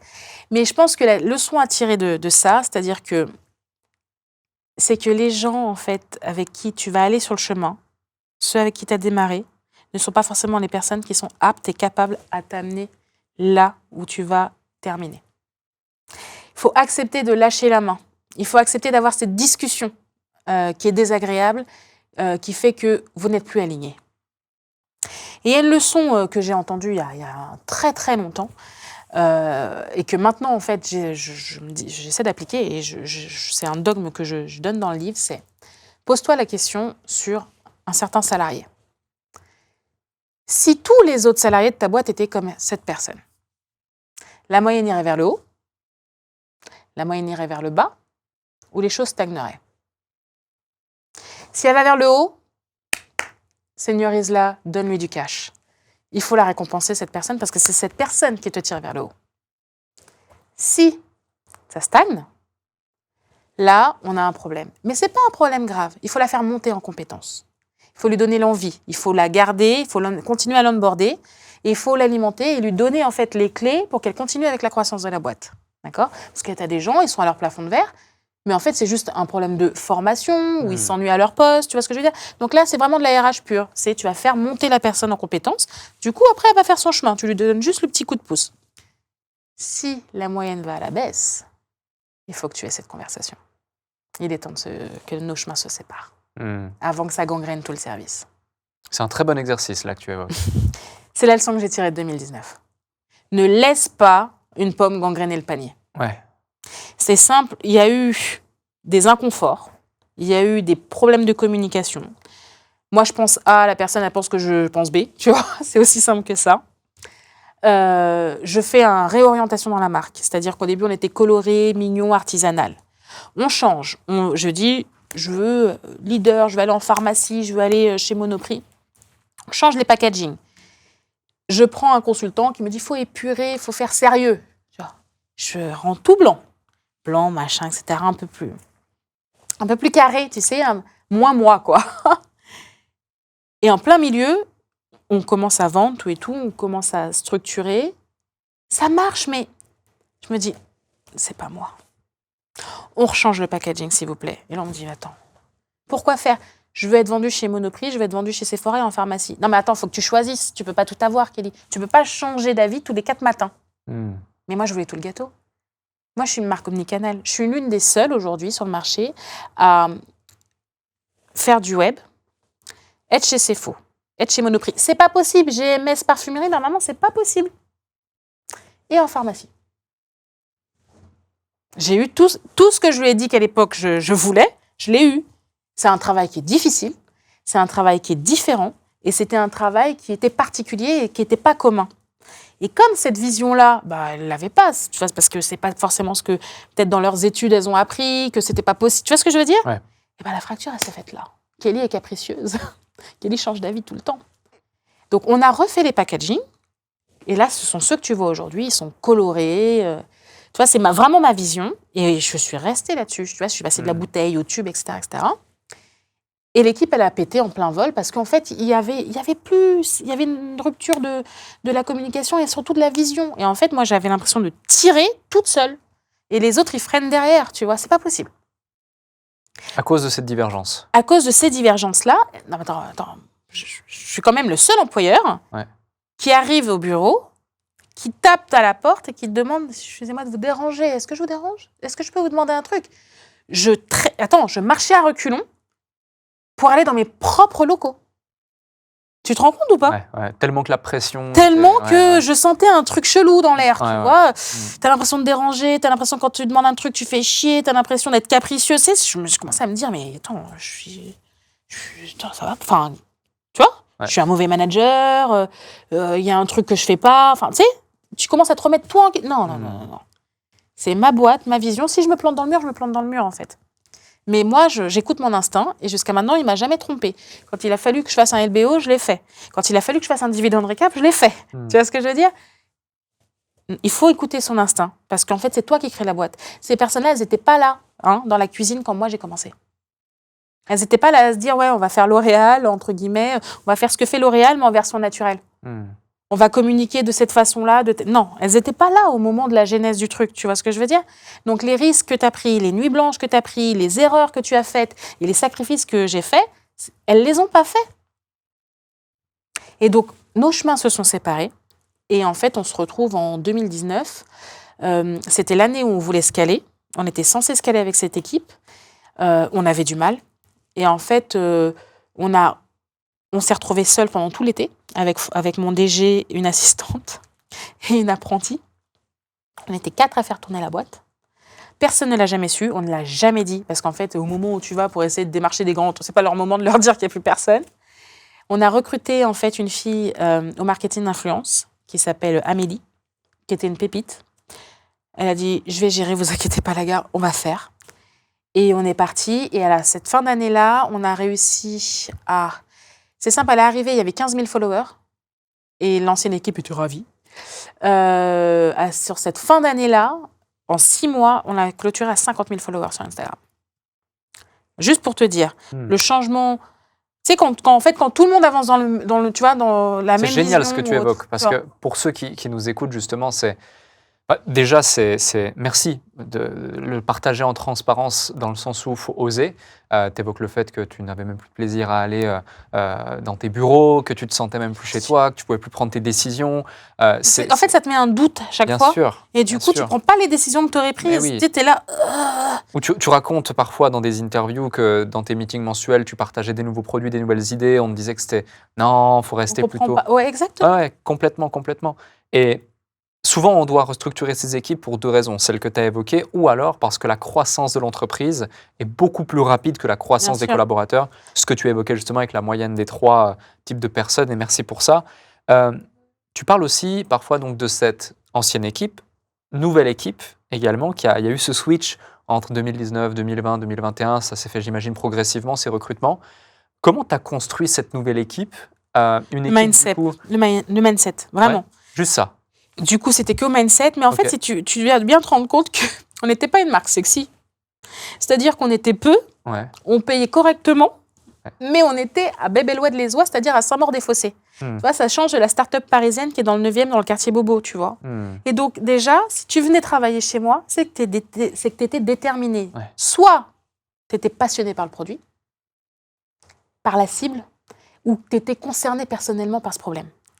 Du coup, l'équipe de base, et d'ailleurs, et en fait, si tu regardes dans mes bureaux, quasiment, allez, on va dire, avant c'était 100% quasiment, mais là, on est à 70% de gens qui sont concernés.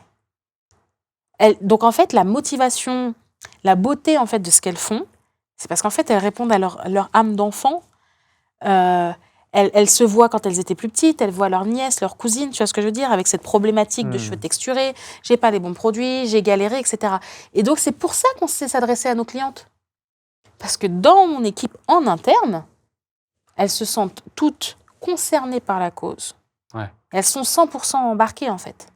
Et à l'époque, imagine, là on est dans Paris, on a recruté cette année, en moins de 2 ans, on a recruté plus de 25 personnes.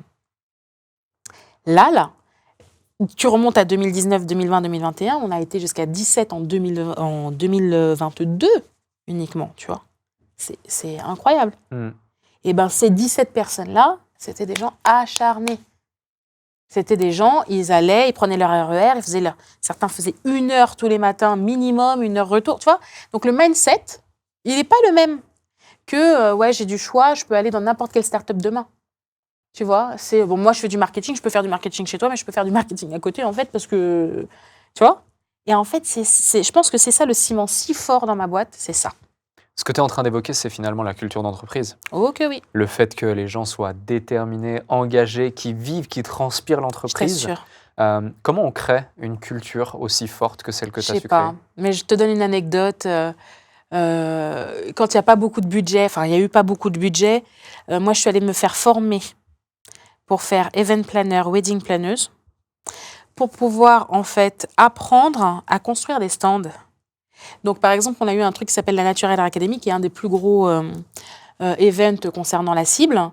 Et quand tu arrivais, j'étais en train de poncer les panneaux MDF et c'est moi qui les peignais. Donc, quand tu vois la patronne faire ça, avec ses enfants qui courent dans le hangar, tu vois ce que je veux dire? Mais en fait, tout le monde s'embarque, tout le monde fait des trucs qu'on n'aurait pas fait. Tu vois ce que je veux dire? Que tu fais pas dans d'autres boîtes. Lead by example. Ouais.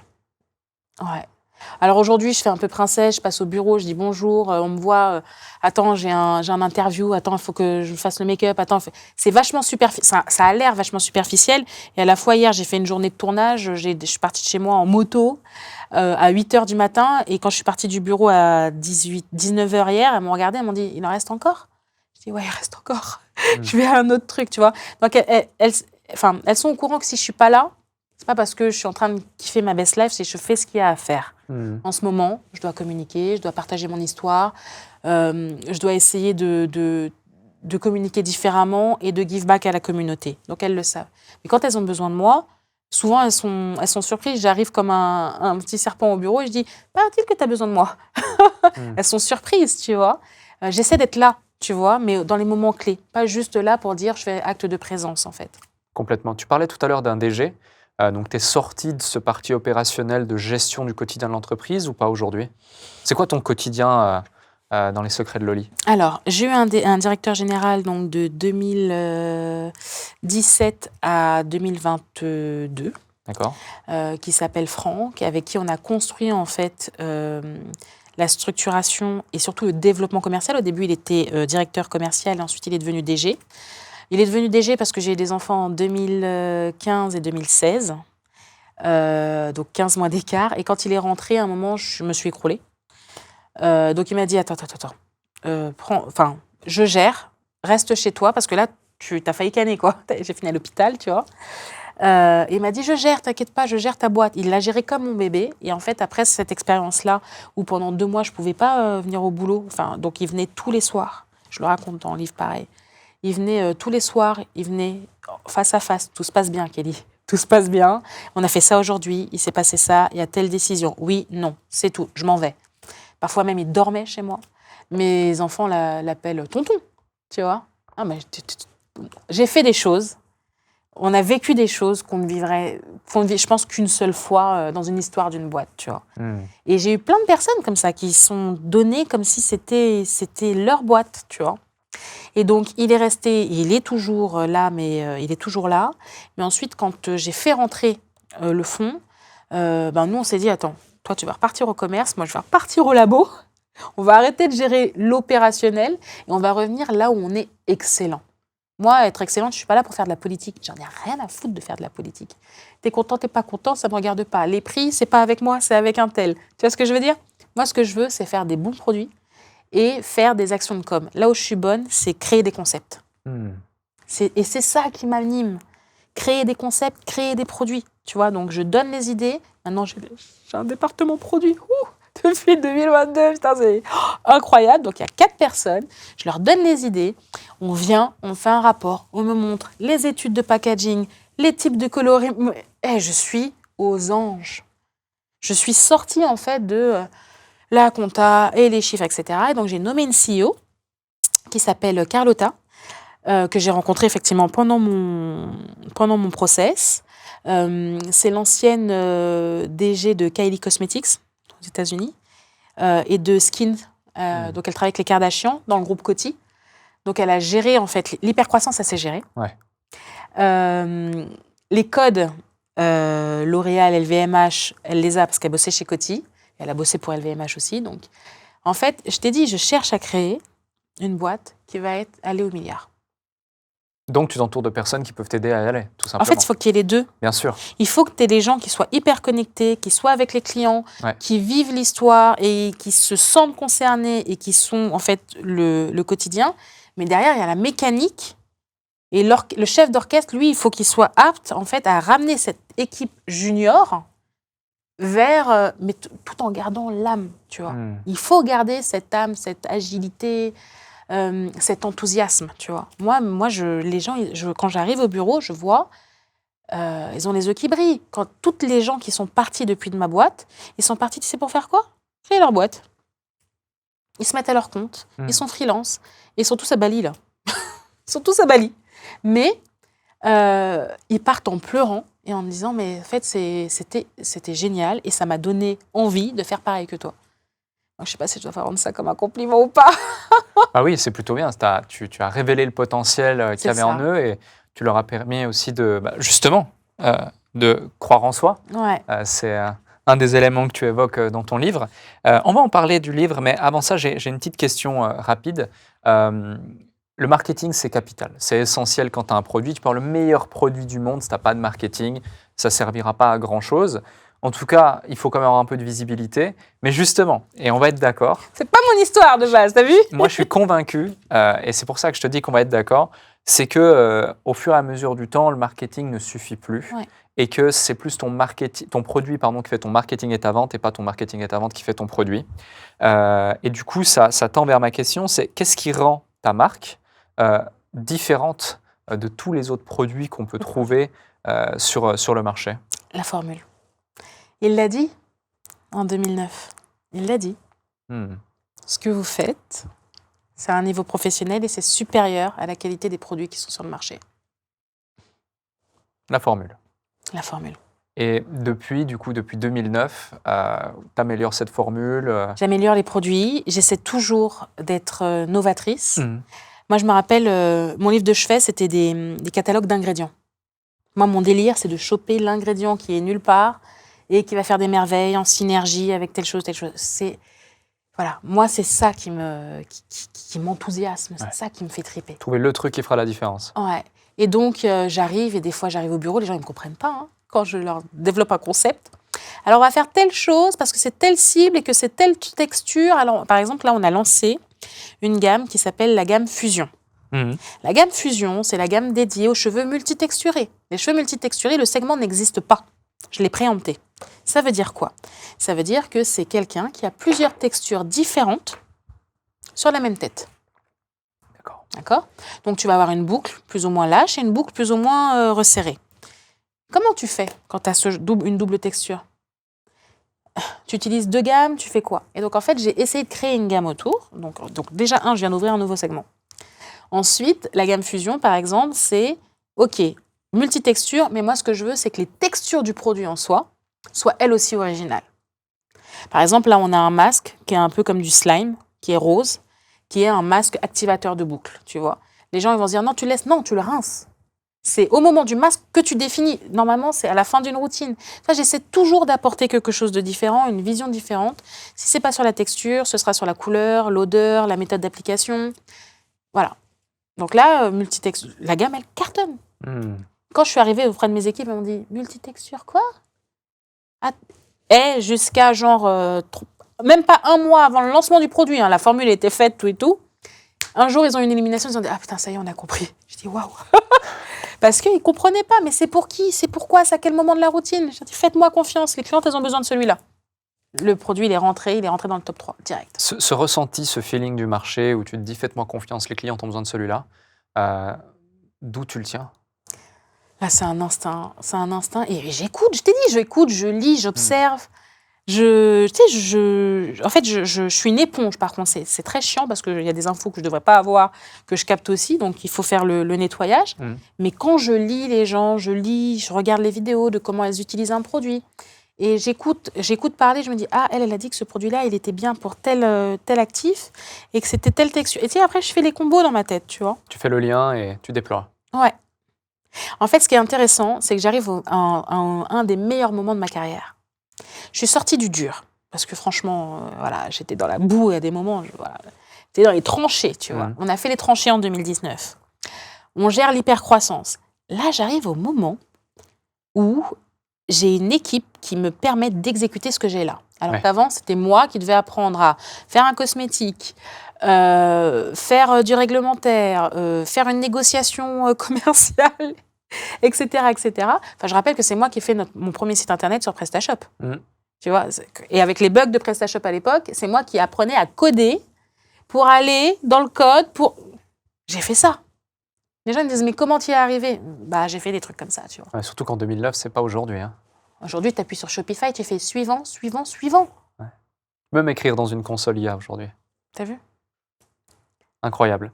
Avant de parler du reste de la suite, j'ai envie de reparler de ton livre, Boss Énergie, la puissance de croire en soi, par Kelly Massol, justement, qui sort aujourd'hui même à la sortie de cet épisode. Qu'est-ce qui t'a poussé à écrire ce livre et pourquoi ce livre? Qu'est-ce qu'il apporte à ceux qui vont le lire? J'ai voulu écrire ce livre parce que je voulais graver dans la roche mon histoire et qu'elle ne soit pas déformée. Parce qu'aujourd'hui, tu arrives, entre guillemets, tu as réussi, et puis je lis sur Internet et j'entends « elle a créé dans sa cave ». Non, j'ai créé dans ma cuisine. Tu vois, le téléphone arabe, tu vois. Ouais, mais bon, elle a eu un DG, c'est le DG qui a géré la boîte. Ou le DG, c'est son mari. Je dis « oh là là là ». Avant que l'histoire ne ressemble plus du tout, il y a un moment, il faut peut-être la graver dans la roche. C'est peut-être aussi quelque chose que mes enfants vont lire. Donc, pour qu'ils sachent l'histoire en fait de leur mère déjà, voilà, de ce qui s'est passé, de pourquoi quand ils étaient petits, bah, elle n'était pas là tout le temps, pourquoi c'est pas une mère kangourou, tu vois, pourquoi elle a cette indépendance et parce qu'elle a plein de choses à gérer et qu'elle est contente de les retrouver le soir, mais qu'elle a du boulot, elle a des obligations, donc ça voilà. Et ensuite, c'est comment j'ai voulu écrire ce livre, parce que je trouve que c'est un peu pompeux de se dire, à 40 ans, tu lances ton autobiographie, c'est quand même, faut le digérer, tu vois ce que je veux dire. Je voulais pas que ce soit un livre Cosette, tu vois. Ma vie, mon œuvre, c'était horrible. Non, je voulais que ce soit quelque chose que je peux transmettre pour dire aux gens que c'est pour tous les gens qui veulent faire preuve de résilience, d'audace et de détermination, d'accord, mais qui n'osent pas. Ce livre-là, il est fait pour les gens qui n'osent pas rêver. Ne serait-ce que ça. Il y a des gens, ils n'osent pas rêver à leur réussite. Et donc, c'est pour tous ceux qui veulent rêver de faire, de croire et de réaliser leurs rêves. Vraiment. J'ai grandi avec ce « tout est possible si tu travailles ». Par contre, il faut charbonner. Hein. Je ne dis pas que ce sera facile. Tout est possible à celui ou celle qui se donne les moyens. Exactement. Et en fait, tu vois dans ce livre mon parcours d'où je grandis. Donc, ça t'explique que vraiment, c'était pas gagné d'avance. Et tu vois qu'il n'y a pas que l'argent en fait, qui compte, parce que tu vois que en fait, j'aurais pu gagner encore plus d'argent à un moment, et j'ai fait des choix. Mais Mais tu vois que tout entrepreneur a sa tartine de pain noir. Et que donc, même si toi, aujourd'hui, tu es dans le dur, et ben en fait, c'est juste la pluie avant le beau temps. Il y aura toujours un moment... Voilà, moi, je sais que mon éditrice, elle a lu le livre, elle m'a envoyé un message à un moment, elle était sur un chapitre, et elle m'a dit, je viens de pleurer, en fait. Je dis, oh là là. Elle m'a dit, je pense que c'était tellement émouvant que elle me dit, mais on dirait pas comme ça. Je dis, mais c'est juste mon histoire, en fait. Tu vois, le but, c'est pas de faire pleurer. Le but, c'est juste de se dire, tout le monde, et d'ailleurs, c'est important de manger sa tartine de pain noir, parce que sinon, tu savoures pas. Avec tout ce que j'ai mangé, entre guillemets, de difficultés, aujourd'hui, j'ai appris à célébrer, en fait, les victoires. Parce que quand on est entrepreneur, et ça, je le dis parce que vraiment, on est tellement dans l'action qu'on ne prend pas de temps pour apprécier ce qu'on a réalisé. Les gens me disent, ouais, t'es humble. Non, c'est juste que j'ai pas encore réalisé. Peut-être que j'aurai un melon dans 2 mois ou dans 2 ans, mais pour l'instant, je réalise pas tout encore. Et ça, en fait, finalement, l'écriture de ce livre-là, en fait, m'a permis de réaliser. Avant ça, je réalisais pas. Ouais, regarder un peu dans le rétroviseur et de se dire, OK. Parce qu'on est constamment dans la course. Bien sûr, bien sûr. Surtout dans des profils comme toi, pleine d'énergie, qui te dit mon concurrent c'est L'Oréal, et tu démarres depuis ta cuisine avec 1 500 € et tu as l'hypercroissance. Il y avait une marque, t'as pas le temps. Il y avait une marque qui faisait à l'époque, je crois, 20 millions. Et elle était l'apogée et ça faisait des années. Je vais pas, voilà, ça fait genre plus de 20 ans. Je donne juste un chiffre comme ça, plus de 20 ans qu'elle est sur le marché international, française, machin, sur ma cible. Et quand j'ai démarré, ils étaient sur ma to-do list, tu vois. Genre, il fallait que je leur passe devant. Tu vois. Et un jour, ils ont vu mon DG. Et, au début, ils rigolaient un peu. Et puis un jour, ils ont vu mon DG. Ils ont dit, on va boire un café. Ils leur ont dit, franchement, vous êtes un exemple. Vous nous motivez. On a dit quoi? En fait, les gars, on leur est passé devant. Mais on fait un tel travail d'ouvrir des portes aujourd'hui pour ce marché qu'ils en sont à dire, en fait, félicitations et bravo pour ce que vous faites. Parce que nous, on n'a pas réussi. Et donc, du coup, vous ouvrez vraiment le marché. Qu'est-ce que tu ressens à ce moment-là quand ils te disent ça? T'es un peu fier quand même, mais tu te dis que c'est que de l'argent. C'est pas ça le plus important. C'est quoi le plus important aujourd'hui pour toi? Ça va paraître super bateau, mais ce qui m'importe en fait, c'est les clients. Tu vois, c'est ce ressenti, c'est le fait de vraiment changer. L'impact finalement. C'est l'impact que ça a sur les clients, sur le quotidien des clients, la charge mentale qu'on leur a enlevée, la confiance en soi. Tu vois, moi, quand j'ai créé ma boîte, j'avais pas confiance en moi, je faisais 133 kilos. Tu vois, et sur le chemin de l'entrepreneuriat, moi, je me suis trouvée. En parlant d'impact, parlons de leadership, parlons d'impact justement. Tu es devenue une figure publique, notamment, en devenant jurée sur Qui veut être mon associé. Cette exposition, comment tu la gères tout en restant fidèle à toi-même? C'est une bonne question. En fait, il n'y a rien qu'à changer. J'ai juste beaucoup plus de sollicitations et de DM. Il n'y a rien qu'à changer. OK.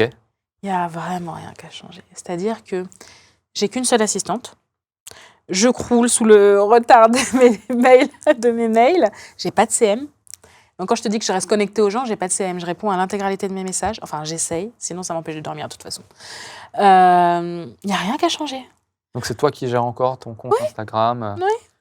Il n'y a rien qu'à changer.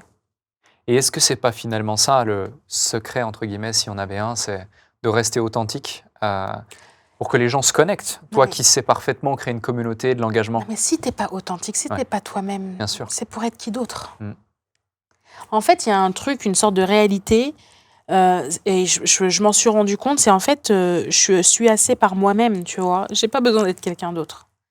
On m'a toujours dit, t'es trop.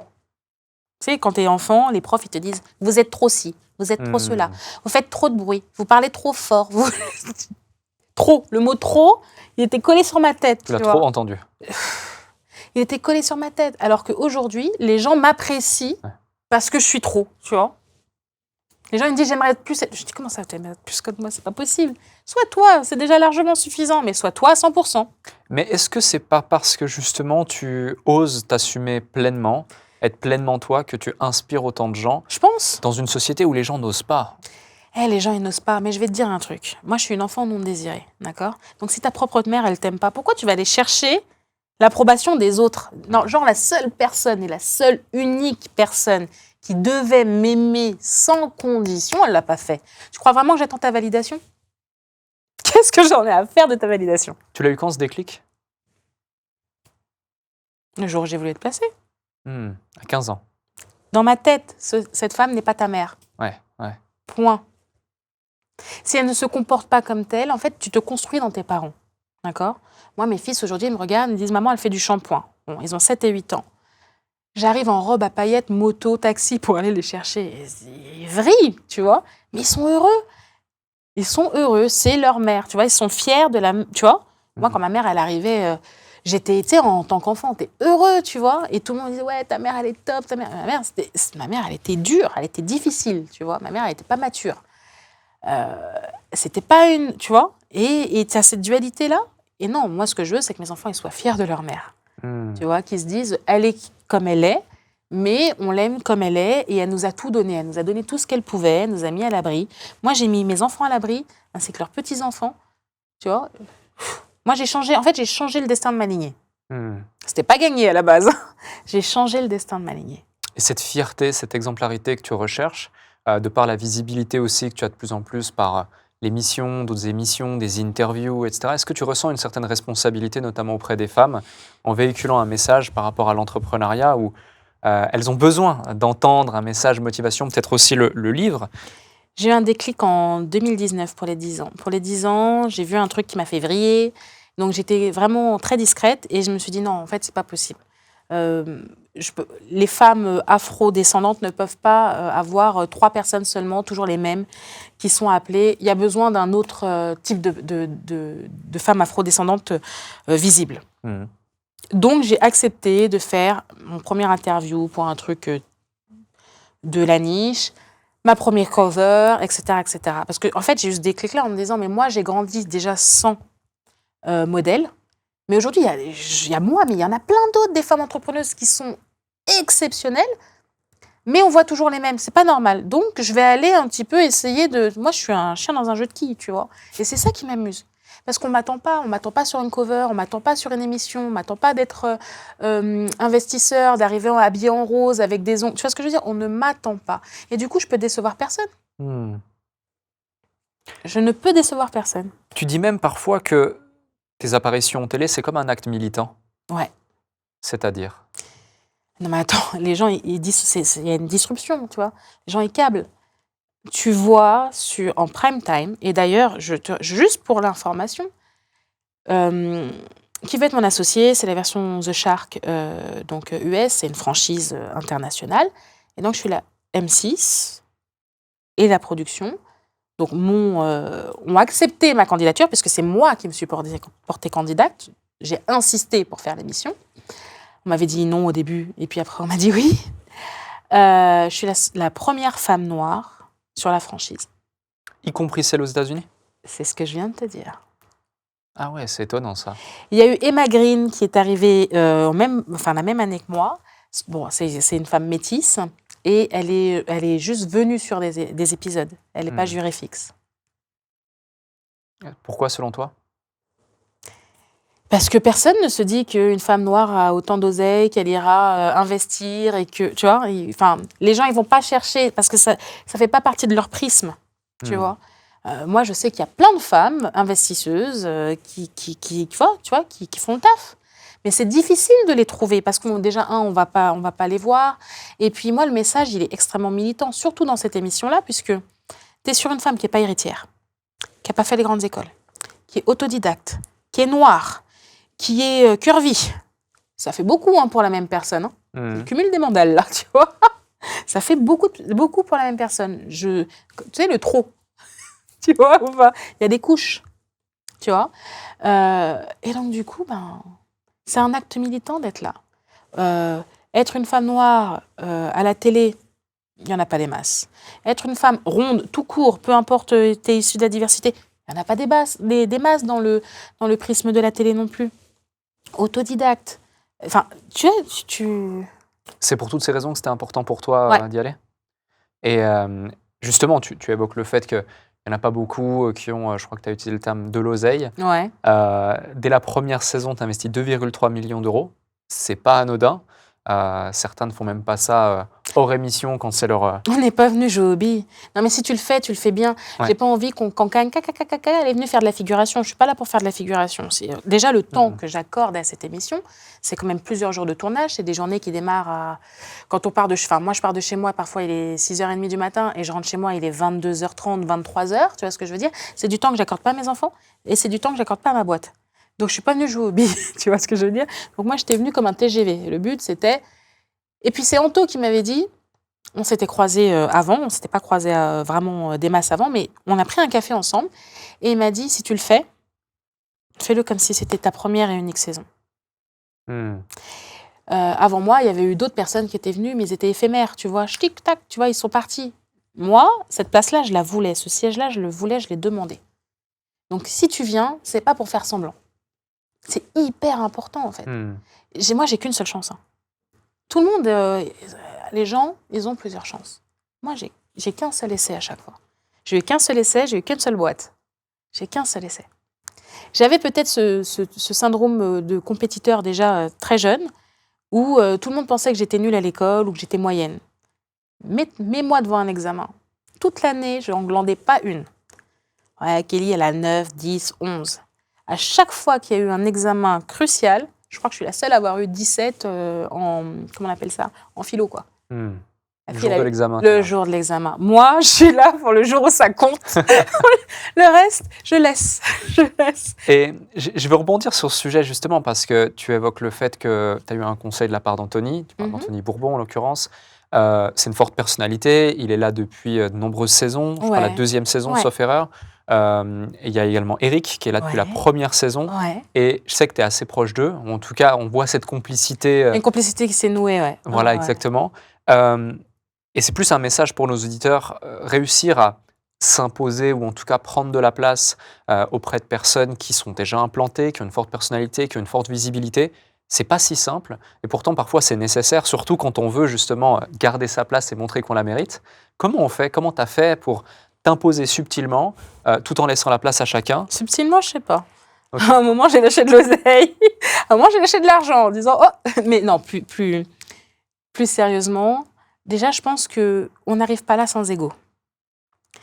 Mais sans intelligence émotionnelle non plus. Donc, ils ont... Enfin, déjà, Eric, Anto, c'est pas du tout les mêmes caractères sur le papier.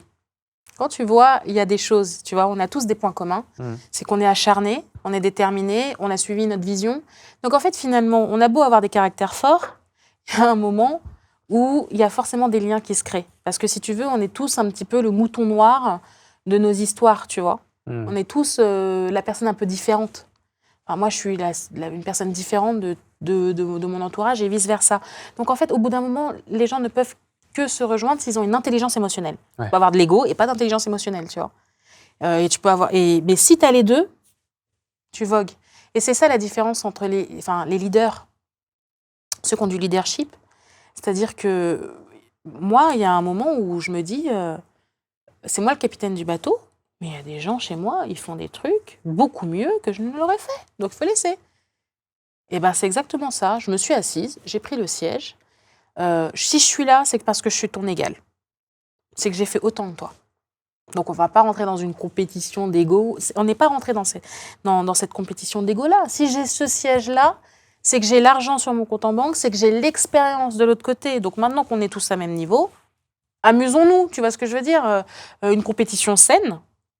Le reste, tu vois. J'ai adoré le titiller pendant la saison 4. C'est vrai? Ouais. C'est celle, la saison 4, c'est celle qui est déjà sortie. Ouais. Là, vous êtes sur la saison 5. Ouais. Je vois ce que tu veux dire. Tu dis que vous n'étiez pas là pour jouer au billes. Et c'est vrai, quand tu investis 2,3 millions sur la table, c'est clair que tu ne joues pas au billes. Comment tu fais justement pour trouver le juste équilibre entre le divertissement et le fait que tu es là pour investir bien choisir, prendre les bonnes décisions. D'autant plus que c'est un type de deal qui est aussi différent de tous les types de deals qu'on peut trouver à l'extérieur, entre guillemets, par les voies plus traditionnelles Bien de sûr. l'investissement en equity. Ça m'intéresse d'avoir ton point de vue sur ce sujet. Un équilibre, déjà, tu te laisses prendre au jeu. Au bout d'un moment, tu sais, tu te mets vraiment dans la position où... Mais surtout, enfin, moi, je vois des gens, j'aurais pu être ces personnes-là. J'aurais pu être en train de pitcher, tu vois. Donc, il y a un moment, tu crées un lien avec la personne en face malgré toi, t'écoutes parce que tu sais que c'est important pour elle. Donc, tu lui donnes toute ton attention. Et puis après, c'est toi, hein, c'est toi qui vois, ça passe pas, tu mets plus, tu mets moins. Voilà, moi, j'ai doublé la valo de Be Inc. Parce que pour moi, la fille, elle se sous-estimait. Je voulais la payer le juste prix et la juste valeur. J'étais là pour ça.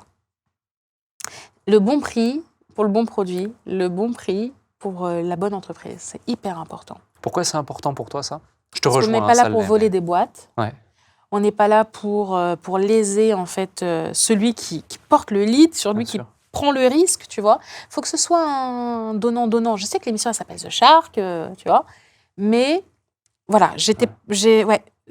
En fait, je voulais aussi apporter un nouveau visage En fait, l'investissement fait peur, surtout aux femmes. Moi, j'ai eu 100% de mon capital. J'ai eu de la chance, entre guillemets, que ma banque m'ait refusé. Parce que j'ai tenu le capital pendant X années. J'ai fait rentrer personne. Parce que je n'avais pas les contacts, parce que je n'avais pas les codes, parce que je ne savais pas faire, tu vois. Et quand j'ai voulu le faire, c'est trop tard, j'étais déjà ultra bénéficiaire. Mais c'est une leçon, et l'histoire se termine encore mieux que... Tu vois ce que je veux dire? Et j'ai pas envie de voler quelqu'un, j'ai envie que ce soit juste et faire. Je veux juste mettre en lumière, donner le coup de pouce, et à la fin, oui, je serai payée, tu vois ce que je veux dire? Mais j'essaie de faire ça de façon juste, parce que je me dis que si les femmes ont moins peur, il y a plus de personnes comme moi qui iront lever beaucoup plus tôt, et en fait, et qui se seront pas épuisées à la tâche. Parfois, les gens, ils lèvent, mais ils sont déjà épuisés. Ils sont déjà au bout du bout. Ils ont besoin de l'argent. C'est Tu déjà vois, trop tard. Ouais. c'est déjà trop tard. Moi, une des seules leçons que j'avais bien retenues, c'était on lève de l'argent lorsqu'on n'en a pas besoin. Donc moi, j'ai regardé le compte, j'ai dit pas besoin d'argent. Donc, tu vois ce que je veux dire ou pas? Et c'est déjà trop tard. Les gens sont déjà épuisés, ils sont déjà sur la réserve. Même si tu leur donnes l'argent, ils vont pas faire les bons choix. C'est trop tard. Tu disais il y a quelques instants, les femmes ont peur. Ouais. Pourquoi elles ont peur selon toi? Elles prennent moins de risques, mais c'est parce qu'elles prennent plus de recul et qu'elles ont plus de dossiers à la fois à gérer. Alors, je ne veux pas faire dans le féminisme ou autre, mais quand tu dois penser à l'avenir de tes enfants, mais aussi à ce qu'ils vont manger ce soir parce que tu ne sais pas ce qu'il y a dans le frigo, tu vois ce que je veux dire? La charge mentale féminine, elle est énorme. Donc, en fait, prendre le risque d'aller lever de l'argent, d'aller faire confiance à quelqu'un, d'aller perdre une partie de sa société, en fait, c'est beaucoup de travail et de charge mentale en plus. Parce que tu te rends compte de ce que tu peux perdre ou de comment tu peux déstabiliser ta famille à côté. Donc, tu restes dans une zone de confort, tu vois. Si tu regardes bien, celles qui lèvent plus, je pense qu'elles sont primipares, enfin, ou elles n'ont pas d'enfants, tu vois. Parce que tu es dans... Tu vois, T'es dans le dur. T'es dans le dur. Non, t'as personne qui compte sur toi. Tu vois, en rentrant, t'as pas une bouche à nourrir. Donc, ce genre de profil-là, c'est des nanas qui sortent d'école, tu vois, elles abattent. T'as moins de compte à rendre. Voilà, elles ont moins de compte à rendre. Alors que là, passé un certain âge, t'as une famille où elles ont peur du conjoint aussi, qui ne les soutient pas. C'est-à-dire que les femmes, elles soutiennent souvent leur conjoint. Tu vois, même si elles râlent, il n'y a pas d'argent sur le compte qui rentre, les finances, c'est dur. Quand est-ce que ton business, il va marcher?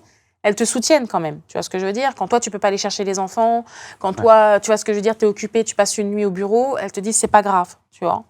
Mais dans l'autre sens, c'est très difficile pour un homme de se positionner avec une femme qui a une entreprise, et surtout si l'argent ne rentre pas encore.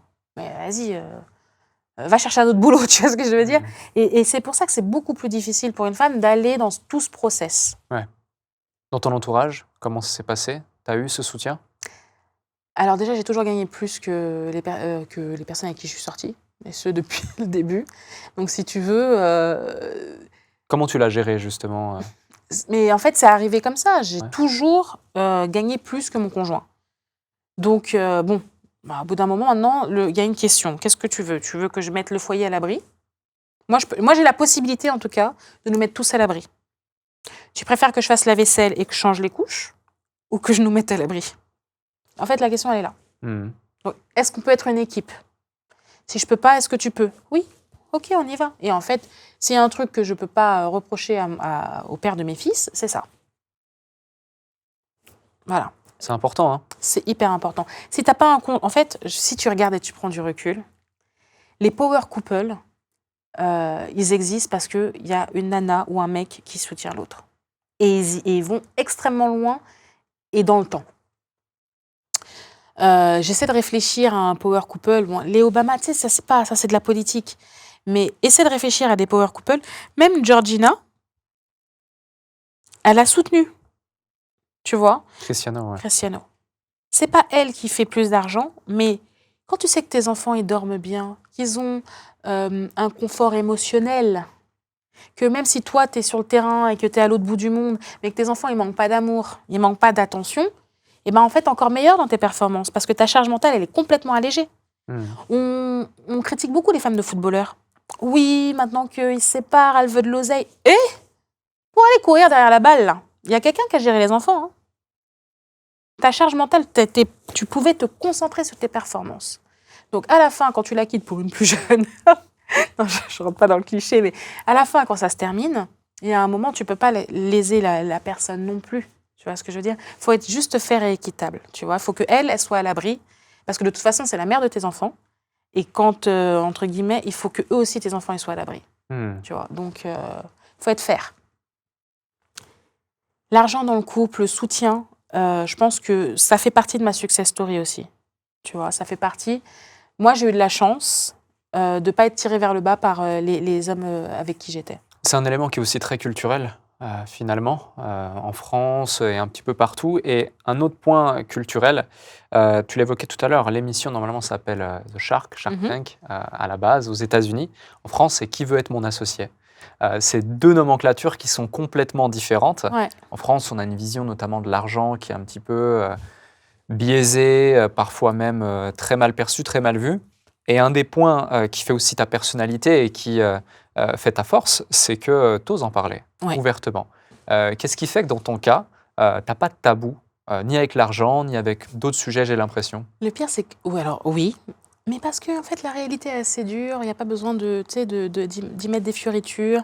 La vraie vie est suffisamment passionnante pour aller raconter des trucs, voilà. Et puis c'est trop fatigant d'en faire des tonnes, de ne pas être soi-même, de mentir. Ça, c'est pas mon truc. C'est une charge mentale, tu vois ce que je veux dire, d'en vendre des caisses, voilà. Je parle d'argent avec transparence parce qu'en fait, on a grandi. Il y a des gens issus de la diversité qui ont grandi en se disant faire de l'argent, c'est pas possible. Sortir de notre carcan, c'est pas possible. L'ascenseur social ne fonctionne pas. Il est en panne. Il y a beaucoup de gens, ils font de l'argent et puis ils ne le disent pas.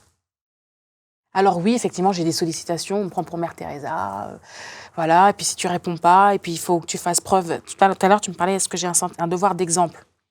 En fait, ce qui s'est passé, c'est que au début, je voulais être discrète, parce qu'on dit pour vivre heureux, vivant caché.